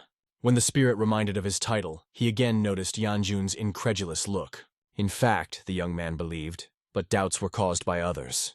Shinchol realized what Yanjun wanted to talk about, but he explained that his infected body was not interested in him. It was strange to hear such phrases from whose body has long happened. The spirit retorted that it was stupid to say so to the one who has something even more sinister inside. Yanjun was wondering what sinister force was talking about. Shinchol was surprised that the young man did not even understand what he wears in his own body. But for starters, he decided to ask what happened to the bloody demon. This surprised the boy. As a result, Yanjun reasoned, the man certainly could not be an immortal sword, because it was he who killed the demon. Therefore, the young man was perplexed how the spirit so boldly calls himself Shinchol. However, the true fate of the warrior remained a mystery. The man himself was at a loss, for some incomprehensible reason, unable to recall the outcome of the final battle with the bloody demon. This was even more surprised by the young man. Switching to another topic, Yanjun decided to find out what is inside him. The old man knew about this, but did not want to answer, because the young man still did not believe his words. Yanjun was surprised at the mood of the spirit, but in the end he decided to tell, although he himself did not fully understand this phenomenon. It seemed strange to the old man that Yanjun did not feel such a ferocious power inside himself. He managed to seal her for a while, so now she could not harm. Yanjun was surprised that everything was so serious. At this moment, the spirit decided to release what he sealed, so that the young man could see it himself. Around the Yanjun began to curl purple shadows. They overwhelmed him more and more. When it seemed that he was already drowning in this darkness, the old man again sealed strength. Only after that, Yanjun was able to calmly exhale and ask what it was. The spirit reassured the boy, saying that he could still restrain this power. He also admitted that he did not know her nature, and understood that Yanjun had many questions, but decided to stop today. Yanjun did not understand why Shinchol refused to answer, but he only pointed to heaven. The young man did not see anything, calmly asking for what was being discussed. A violet glow has already flared up behind him. In less than a second, this bright purple flasher landed near him. The frightened Yanjun immediately turned to the warrior, trying to understand what he was doing. The warrior explained that from ancient times there was a saying in all sects, namely, that friendship should be hardened in battle. Yanjun realized, this guy asks him about sparring. Having bowed, the warrior admitted that he had never fought with his peers, which was why he was slightly excited. Yanjun was surprised, believing that in his sect there are plenty of students of the same age with him. However, thinking about this, the young warrior felt awkward. He perfectly understood. A man in front of him was a young elite of martial arts. For a mediocre warrior, he would become an insurmountable wall. If someone like him wants to fight with peers, this will only aggravate the inferiority complex. Shinchul was surprised by Yanjun's insight. As a result, the young man agreed to meet with a warrior in battle, but only once. The man immediately thanked him, and near him began to sparkle lightning. Finally, he offered to start a duel. Suddenly, the guy was struck by an unknown attack. When Yanjun looked around, he saw that lightning had done a huge gap in the nearest tree. Next, Namjun Bia appeared, who looked in surprise at the young master. But then she smiled embarrassedly, rejoicing that she had finally found him. Then Yanjun remembered when the last time he saw her in a past life. She lay dying in his arms. Looking at the girl, he did not understand why she did so recklessly. He knew she could escape and escape. It was incomprehensible to him why she did this, why she entered the battle with him. However, the girl only smiled weakly with the last forces, explaining that she wanted to do this. At that moment, the moon just ascended, and she realized Yanjun was nearby, like the moon, which means she could calmly leave. These were her last words before she gave up the spirit. At that moment, a young warrior appeared behind Yanjun, who could not believe that the demons were not alien to simple friendly feelings. He even suspected that the girl was in love with him. The warrior asked Yanjun would not get bored because soon he would meet his lover. However, the young man explained that only one thing could promise. He wanted the death of the warrior to be as painful as possible. Now looking at Namjun Bia, Yanjun remembered her former face. He was really scared, not understanding why she appeared here. At this moment, another warrior came up, who, defending himself by a sword, decided to find out whether Yanjun knew this woman. If they were unfamiliar, he wanted to kill her on his own. Yanjun understood that the wounding of the Hua Mountain warrior was a serious crime, and he is unlikely to be able to protect the girl if he said that they were familiar. In addition, he did not accept this engagement. But at that moment, Namjun Bia herself announced that her fiancé was in front of them. All warriors froze in surprise, not knowing how to react. Then Yanjun was surrounded, wondering how such a beautiful girl could become his bride. Yanjun calmly asked what led her to him, and she honestly admitted she wanted to see him. Then Yanjuna wondered why warriors showed such double attention to her, who were ready to shine her into pieces just a minute ago. Nevertheless, he was interested in why the girl attacked if she just wanted to see her. Shinchol pointed out that this girl was at the limit. She obviously exhausted while she rushed to him and did not sleep at night. It was unlikely that in this state she could distinguish a person from the demon. Yanjun did not understand. To bring himself to a state in which a person does not see the difference between warriors and monsters clearly does not deserve approval. However, Shinchol understood. She really longed for a meeting with him. Nevertheless, the boy explained to Bia that she stumbled upon members of MANHUA, and the sect could not just forgive it. However, looking back at the young warrior, he saw that he was not at all angry. It seems he was completely fascinated by the beauty of the girl. As a result, he was even more likely to fight. He invited Yanjun to start the battle right now. The young man understood. Apparently, he had no reasons for excuses. As a result, both armed themselves, preparing for a duel. However, the wandering gaze of the warrior still rushed to Bia. The girl seemed to not notice his attention, calmly talking with her friends. Yanjun was really surprised that the warrior was so carried away by a girl. Shinchol even thought that Yanjun was jealous. However, he explained that he had accepted a challenge in kindness of sincere, and only he was infuriated that the enemy had now used this from dirty thoughts. Shinchol understood that Yanjun had no choice. He also had to join this battle. Although Yanjun did not see any benefit in this, Shinchol realized he himself wanted to know how strong he became. At that moment, Muyong prayed that the young master would not suffer until Visol tried to understand why Namjun Bia came. The warriors began to bet on the outcome of the duel. Many even sympathized with Mr. Gu, realizing that he would not stand against such a monster. They were all witnesses to the talent of a warrior. He often flirted, but when he became serious, he remained invincible. And now he was just as concentrated as possible. Sakura leaves began to fly around this battle, and the warrior decided to attack first. However, to the surprise of those present, the sakura petals began to burn slowly. Yanjun came closer, radiating the bright light of fire. Looking around himself, the young man realized that his flame was still weaker than that of his sister. At that moment, Yanjun saw his opponent's face. He was surprised. The heir could only hope that the guy was not afraid of his strength. He only grabbed the sword more confidently and smiled, deciding to start a fight. He was the first to rush into battle, moving like wind streams. As a result, they converged in a duel, but Yanjun easily managed to get closer to the warrior and hit him in the stomach. In addition, he strengthened this attack with his internal energy. A talented enemy immediately flew back, completely covered by fire. Even his weapons could not withstand such an attack and broke into pieces. Having fallen to his knees, the warrior admitted his defeat after a single blow. At that moment, Namjun Bia rose from her place. Approaching Yanjun and exposing his sword, she demanded that the groom also fight with her. The young man who had just completed the fight did not understand the reason for such a request. But I saw, Namjun Bia was clearly angry because of his refusal. As a result, Yanjun explained that it was already too late, and promised that another time he would definitely fight her. The girl only smiled joyfully, after which she took his hand. Recalling that he made her promise and must keep him, she smiled joyfully. After this skirmish, the boy, remaining alone, continued to meditate. Watching him, Shin-chol was amazed at how capable this young man was. He used the central core, which was amazing at the imagination. However, Yanjun understood, this is only the basic ability. Providing him, Shin-chol said that to use the central nucleus at such a young age, you need to be incredibly gifted. But it is better not to try to go even further. If he reveals the central core to the full, that essence inside him could get out of control.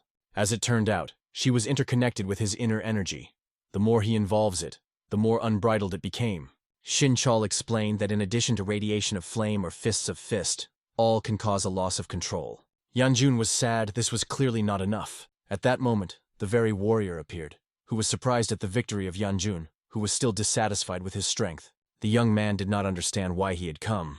Bowing, the warrior explained that he wanted to thank Yanjun. He admitted that he was a little inconspicuous, so he does not quite understand what exactly Yanjun tried to teach him.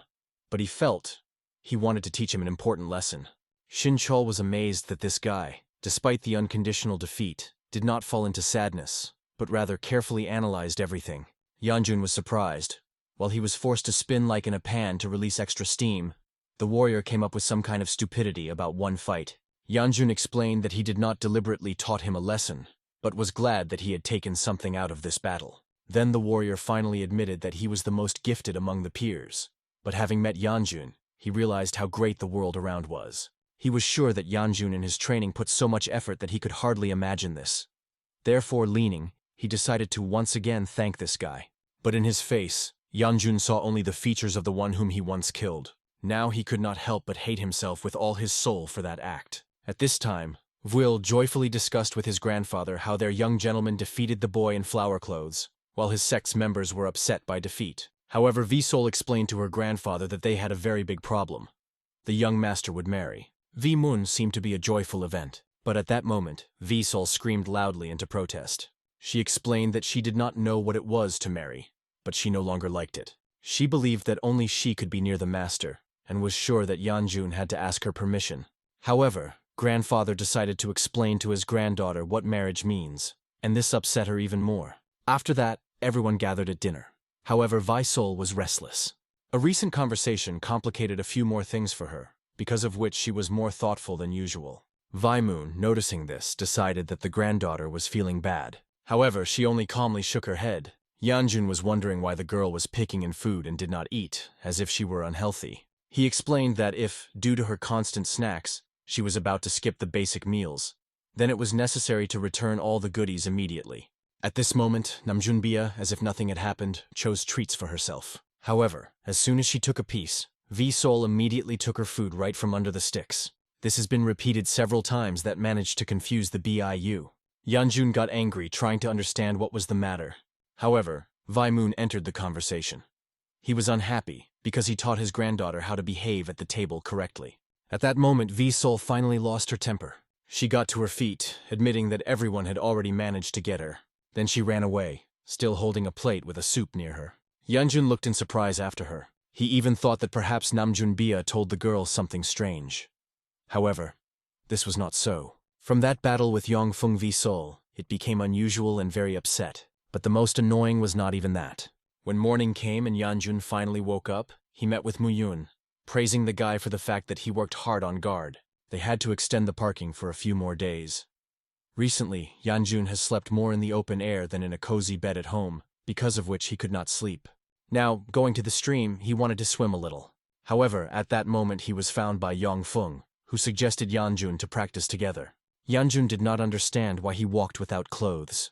However, Shin Chol explained, the body of the warrior was a reflection of his thoughts, and the fact that Yang Feng trained without a shirt helped him ensure the collection of internal energy. He even brought the analogy, the stronger the trunk of the tree, the more magnificent it blooms.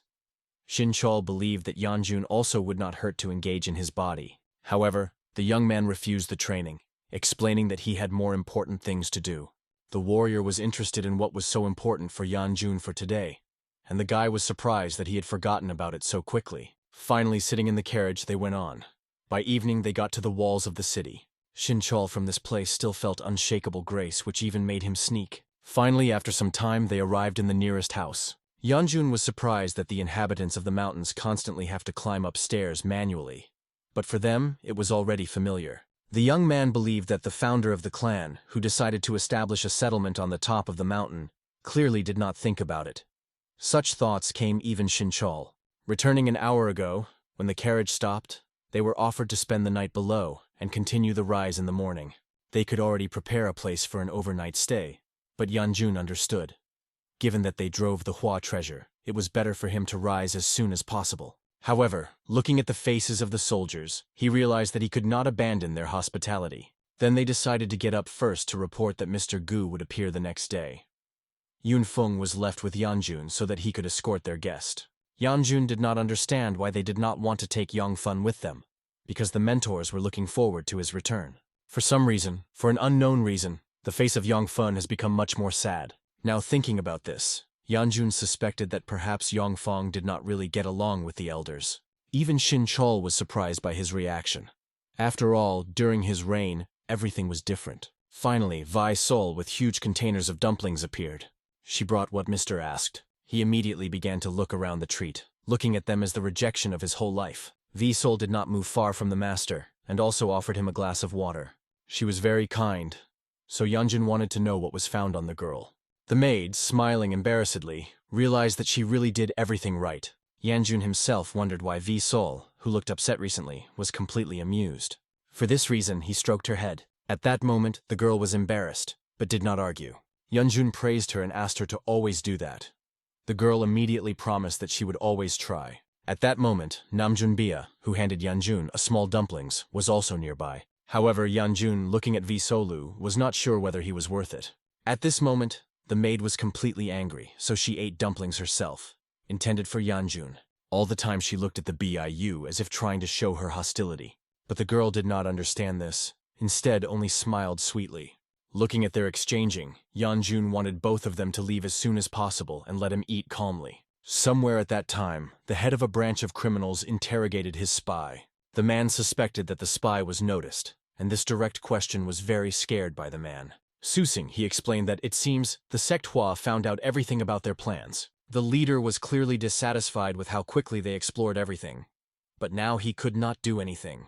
The frightened spy immediately wanted to go to report on the situation in the main palace, and the leader ordered him not to delay and hoped that he would quickly settle all the questions. In addition, it turned out that another order came from the main palace. The immortal doctor was seen on the way to Shangxi, which seriously angered the leader. The spy explained that the doctor was seen in the province of Manhwa, and the scouts tried to establish his current location. Getting up from his place and leaving the weapon at the neck of the subordinate, the man recalled that he did not give the order to send a group of intelligence. Bowing, the spy explained that it was a direct order of the leader. This really surprised the head of the branch. The leader decided to clarify the plan, to kill the doctor or grab him alive. They were ordered to detain him and lock him in the underground dungeons of one of the branches, which seemed quite boring to a man. He only wondered if he could kill anyone who will stand in his way, and the ruler was not mind. After all, he needed only a doctor. Then, smiling, the leader realized that this task would be really funny, and at the same moment disappeared. Somewhere at this time, Yanjun ended his ascent to the mountain. He still did not fit in his head, as it occurred to him to establish a sect at the very top. Shin Chol recalled that people like him rose all his life along these steps, and everything was fine. The emerging Yang Feng explained that the deep wisdom of MANHUA was in these steps. They taught that nothing could be given without hard work. However, even Shin Chol admitted that he would have killed anyone who came up with the temple at this place. At that moment, Visol, who was not at all tired, suggested that the young master be carried on her back. However, he wanted to preserve the remnants of his pride. He was more interested in why the maid did not look tired. At that moment, Namjun arose ahead, who offered Yanjun her hand. Then the guy noticed that the girl also did not seem particularly tired. She helped him get up, after which she bowed her head. Yanjun did not understand why she did this. But Visol seemed to understand everything. Why was very angry. Yanjun realized Namjun was waiting for his praise, and Shinchol invited him to act. However, Visol did not let him touch Bia's head. Instead, he stroked her hair herself. With a smile, the maid explained to the owner that she would always be glad to help him. Bia seems not upset, hoping that next time she would get his praise. The boy looked around to find out how the others got. He saw Vaimun and Muyun slightly behind. They looked not too tired, but one of the maids could barely climb the steps, and even asked to be left. At that moment, the head of the MANHUA clan appeared, which greeted the guests. It was a small old man, and Shinchol was unhappy when he saw the current leader of the sect. The old man patted Yanjun on his shoulders, scolding in a joke for making him wait so long. In addition, he was happy that finally the elders would stop bothering. Since he lost that pebble, they did not give him rest. As a result, while the man said, Yanjun barely managed to introduce himself. However, there was no sense in this. The head explained that the elder Jiyu Ren had already sent him a letter about a visit where he told everything. Yanjun came to give a flowering stone and pick up his younger sister. The young man was delighted that thanks to the master with business, it would be quickly over. However, at that moment, the chapter hinted that there was something that Jiyu Ren was silent about. Yanjun did not understand what it was about, and it turned out that they were talking about energy inside him. At that moment, the man met with Vaimun, who accompanied Yanjun. As a result, he calmed down, deciding to deal with business in order. He understood that the guests were tired of the road, so he asked the servants to provide them with her shoes and food. Then he invited them inward to discuss all affairs. Yanjun looked scared at Chol's shin, trying to understand what to do. The spirit only laughed, realizing that it was unlikely that the young man would not be punished for absorb the essence of the artifact of their clan. He asked not to worry so much, because it seems they were not going to kill him. Soon, Yanjun met with the head, who apologized that he had not allowed him to rest normally. He hoped that the boy understood. He could not allow the one who absorbed the energy of the stone to freely walk around the yard. Not arguing, Yanjun himself understood this perfectly and eventually told how everything happened. However, the old man did not believe that as soon as the young man had a little touching the stone, he immediately absorbed all the energy. Yanjun now did not understand whether he did the right thing that he told the whole truth. Having concealed only a part about the phenomenon of Shinchol, the spirit believed that this was right. Because in fact, Yanjun did not lie, saying that he simply trained and suddenly absorbed that strength. However, the chapter was difficult to believe in this, not only in absorption, but also in the fact that he kept two completely opposite in terms of energy. But in the end, he decided to close this issue, realizing that Yanjun still came for his sister. The boy immediately got up to find out how to reach her. However, this turned out to be a deception. The old man only laughed gloatingly, wondering that Yanjun really believed that he would do without punishment. However, the head was surprised when he saw such an indifferent reaction of the boy. He apologized, explaining that the old man had the same expression on his face as the elder of Gu Ren when he made fun of him.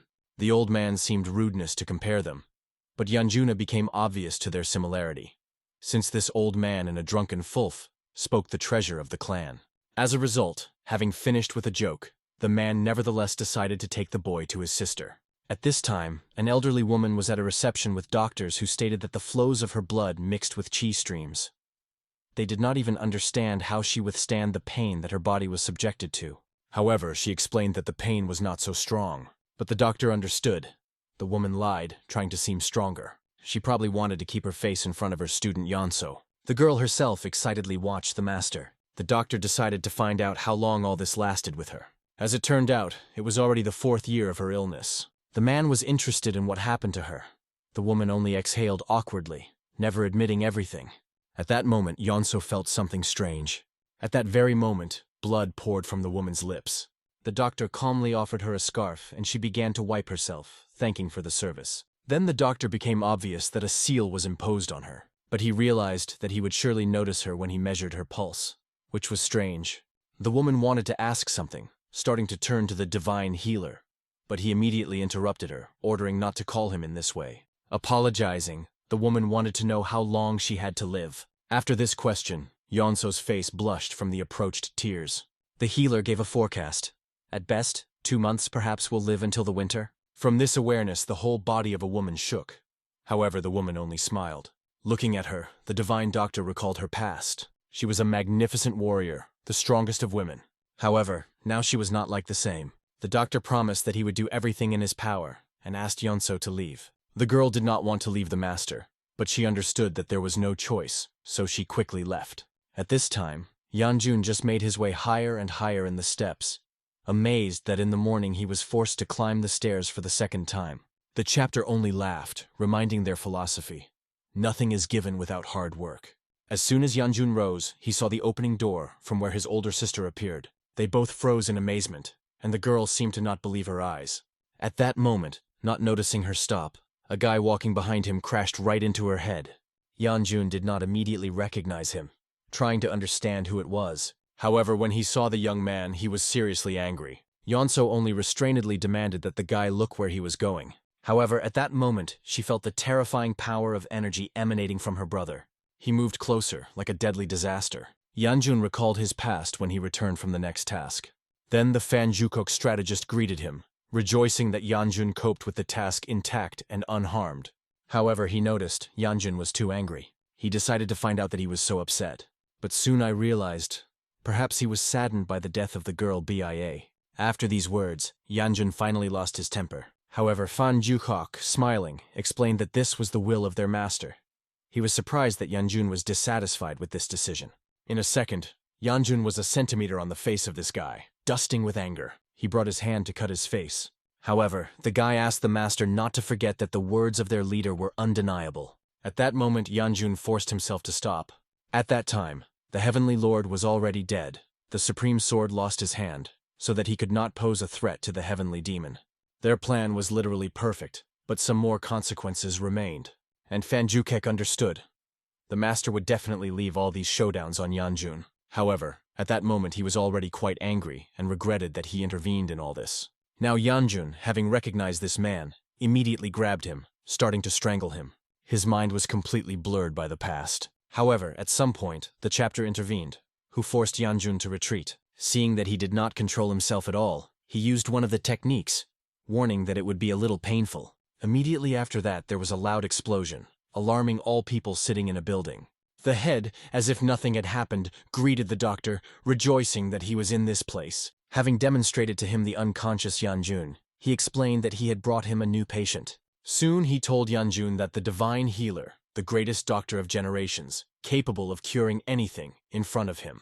He was also introduced to the famous sword of their sect, the Queen of the Flower of the Plum. The child, who was attacked by Yanjun, was the grandson of the doctor and his student. He did not talk, so all the questions had to be asked the doctor. When all the performances ended, the chapter became interesting why Yanjun attacked that guy. At that moment, the young man understood what serious situation he was in. He realized that from the moment he saw this guy, his memories became vague, so that he could even come up with anything in his excuse. He first heard that Fanjukok was the grandson of the doctor, and did not expect to meet him here at all. Therefore now he did not understand what to do. At this moment, the chapter realized that Yanjun did not remember his actions well. The boy froze, not understanding how the old man learned about it. He explained that this was just his assumption. Now he asked the doctor to examine this child, but the doctor had no desire to fulfill his request. At that moment, until they argued with him, the Queen of the Sword spoke. Yanjun was surprised that she seemed to know him.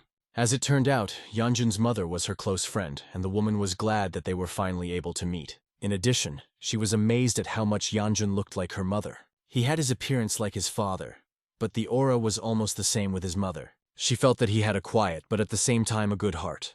At this time, the divine doctor wanted to escape, just not to treat Yanjun. However, the head, in exchange for his inspection, suggested to him a sheet Yonyancho.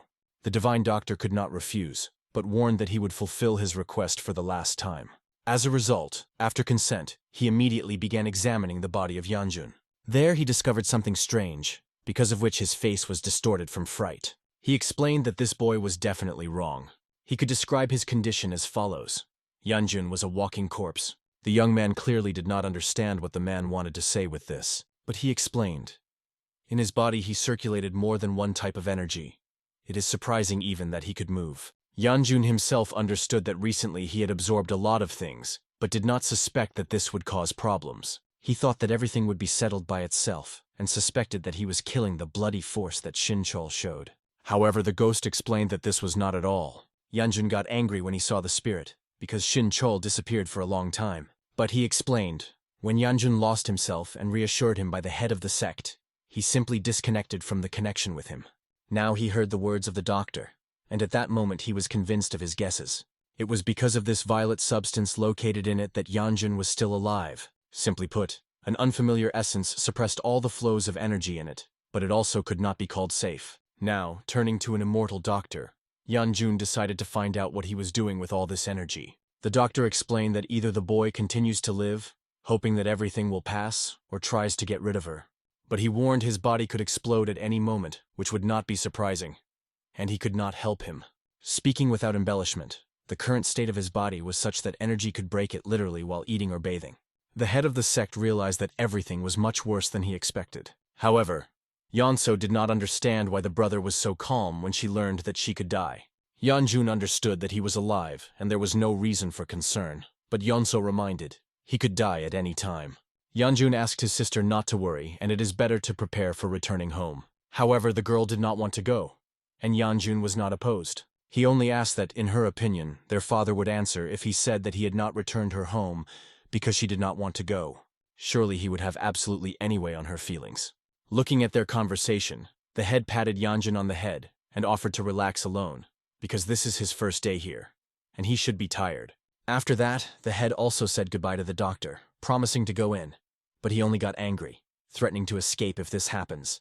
When everyone left, the doctor realized it was a really strange child, but what embarrassed him more, they told the boy that he was dying, but the reaction seemed to be not followed.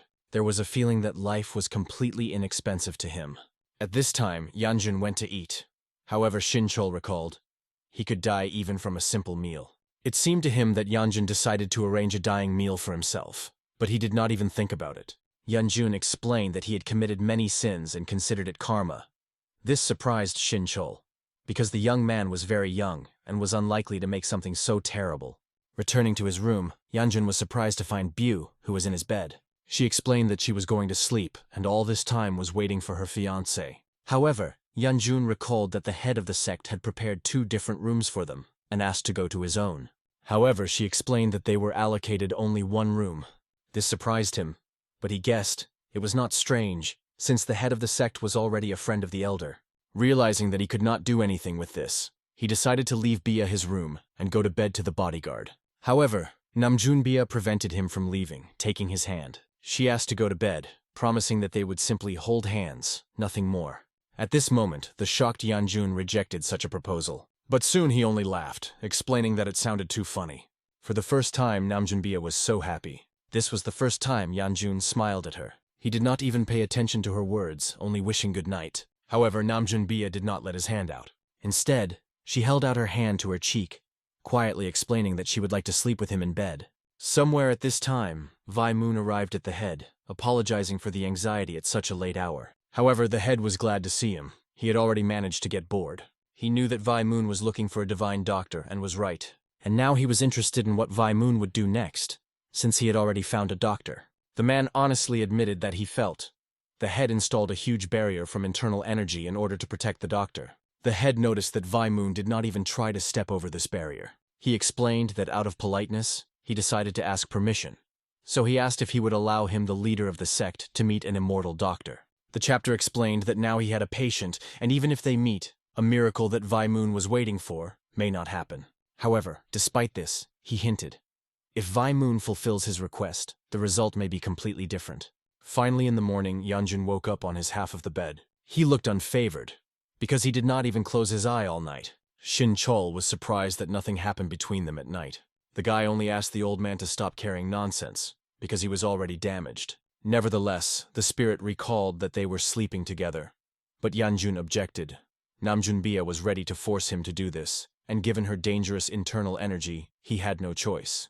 Shin Chol laughed, realizing that Yanjun was very lucky that his maid did not see this, although it seemed to the young man that she would not care. However, Yanjun recalled that her mood jumps happened more often when Namjun Bia was next to him. Therefore, he admitted, it is better for her to really not see this. He decided to escort Biu, but turning, he saw that Visol was already in his bed. Finally, Namjun, who greeted the maid, also woke up.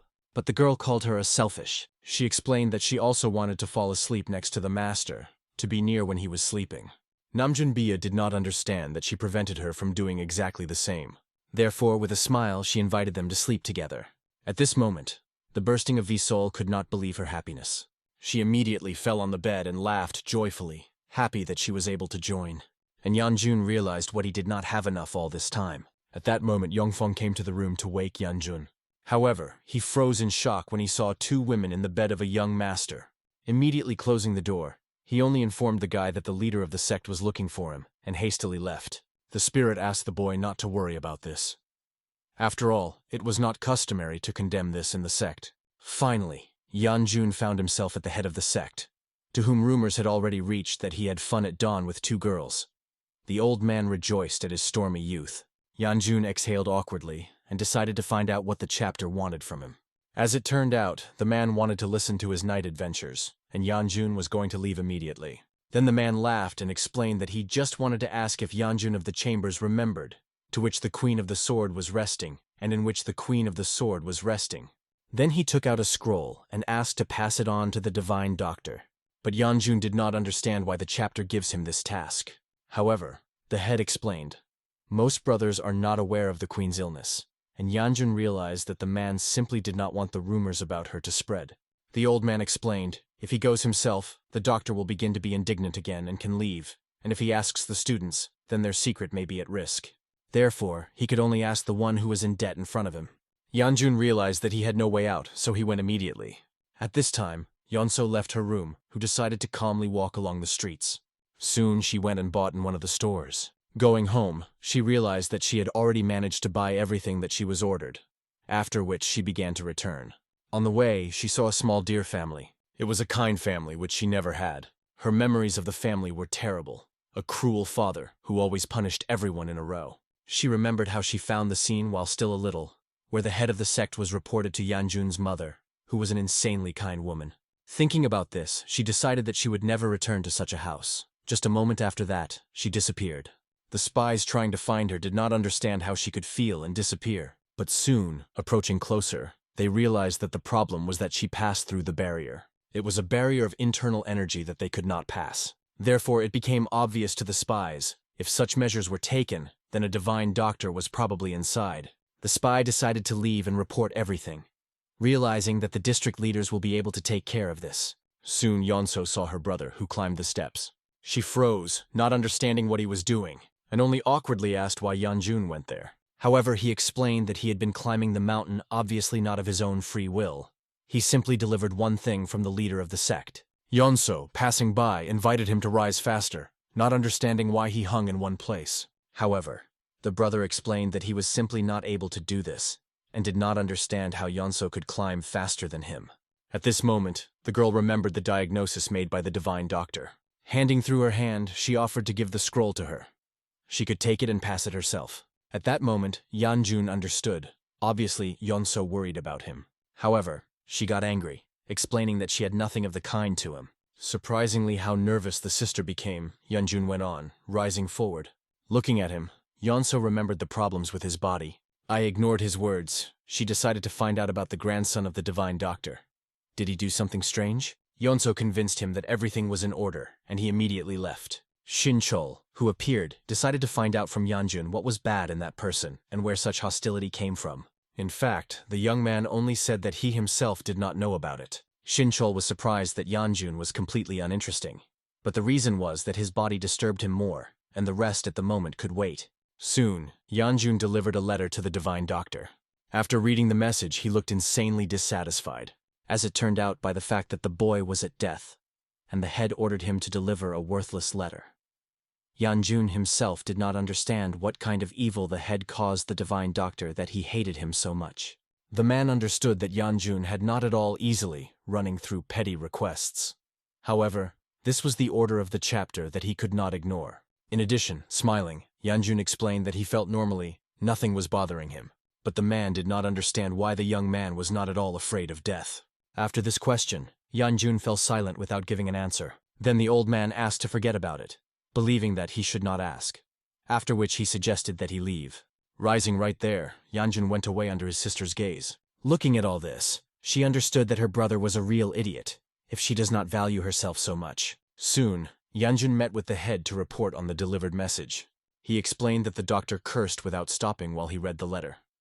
However, the head understood that such a reaction was probably deserved. Also in a whisper, he decided to find out how the Queen of the Sword felt. However, Yanjun explained that the woman was sleeping all the time, so her condition was difficult to appreciate. The chapter understood that since the divine doctor looked after her, she would definitely get better. He was hoping, because a lot of failures had collapsed recently. Yanjun realized that in addition to the health of the queen, there were still other problems. Shinchol recalled that the boy was told about the missing children of this sect, which he had already forgotten about. Then Yanjun realized that this is hardly just a strange accident. From the very beginning, this grandson of the doctor has also appeared in the mountains, which also fell off the supreme sword. Indeed, several misfortunes in a row, which even separately was a whole problem, and they gathered in a whole bunch. At this moment, spies reported their chapter about the divine healer. He only joyfully decided to find out where this man was, his next goal.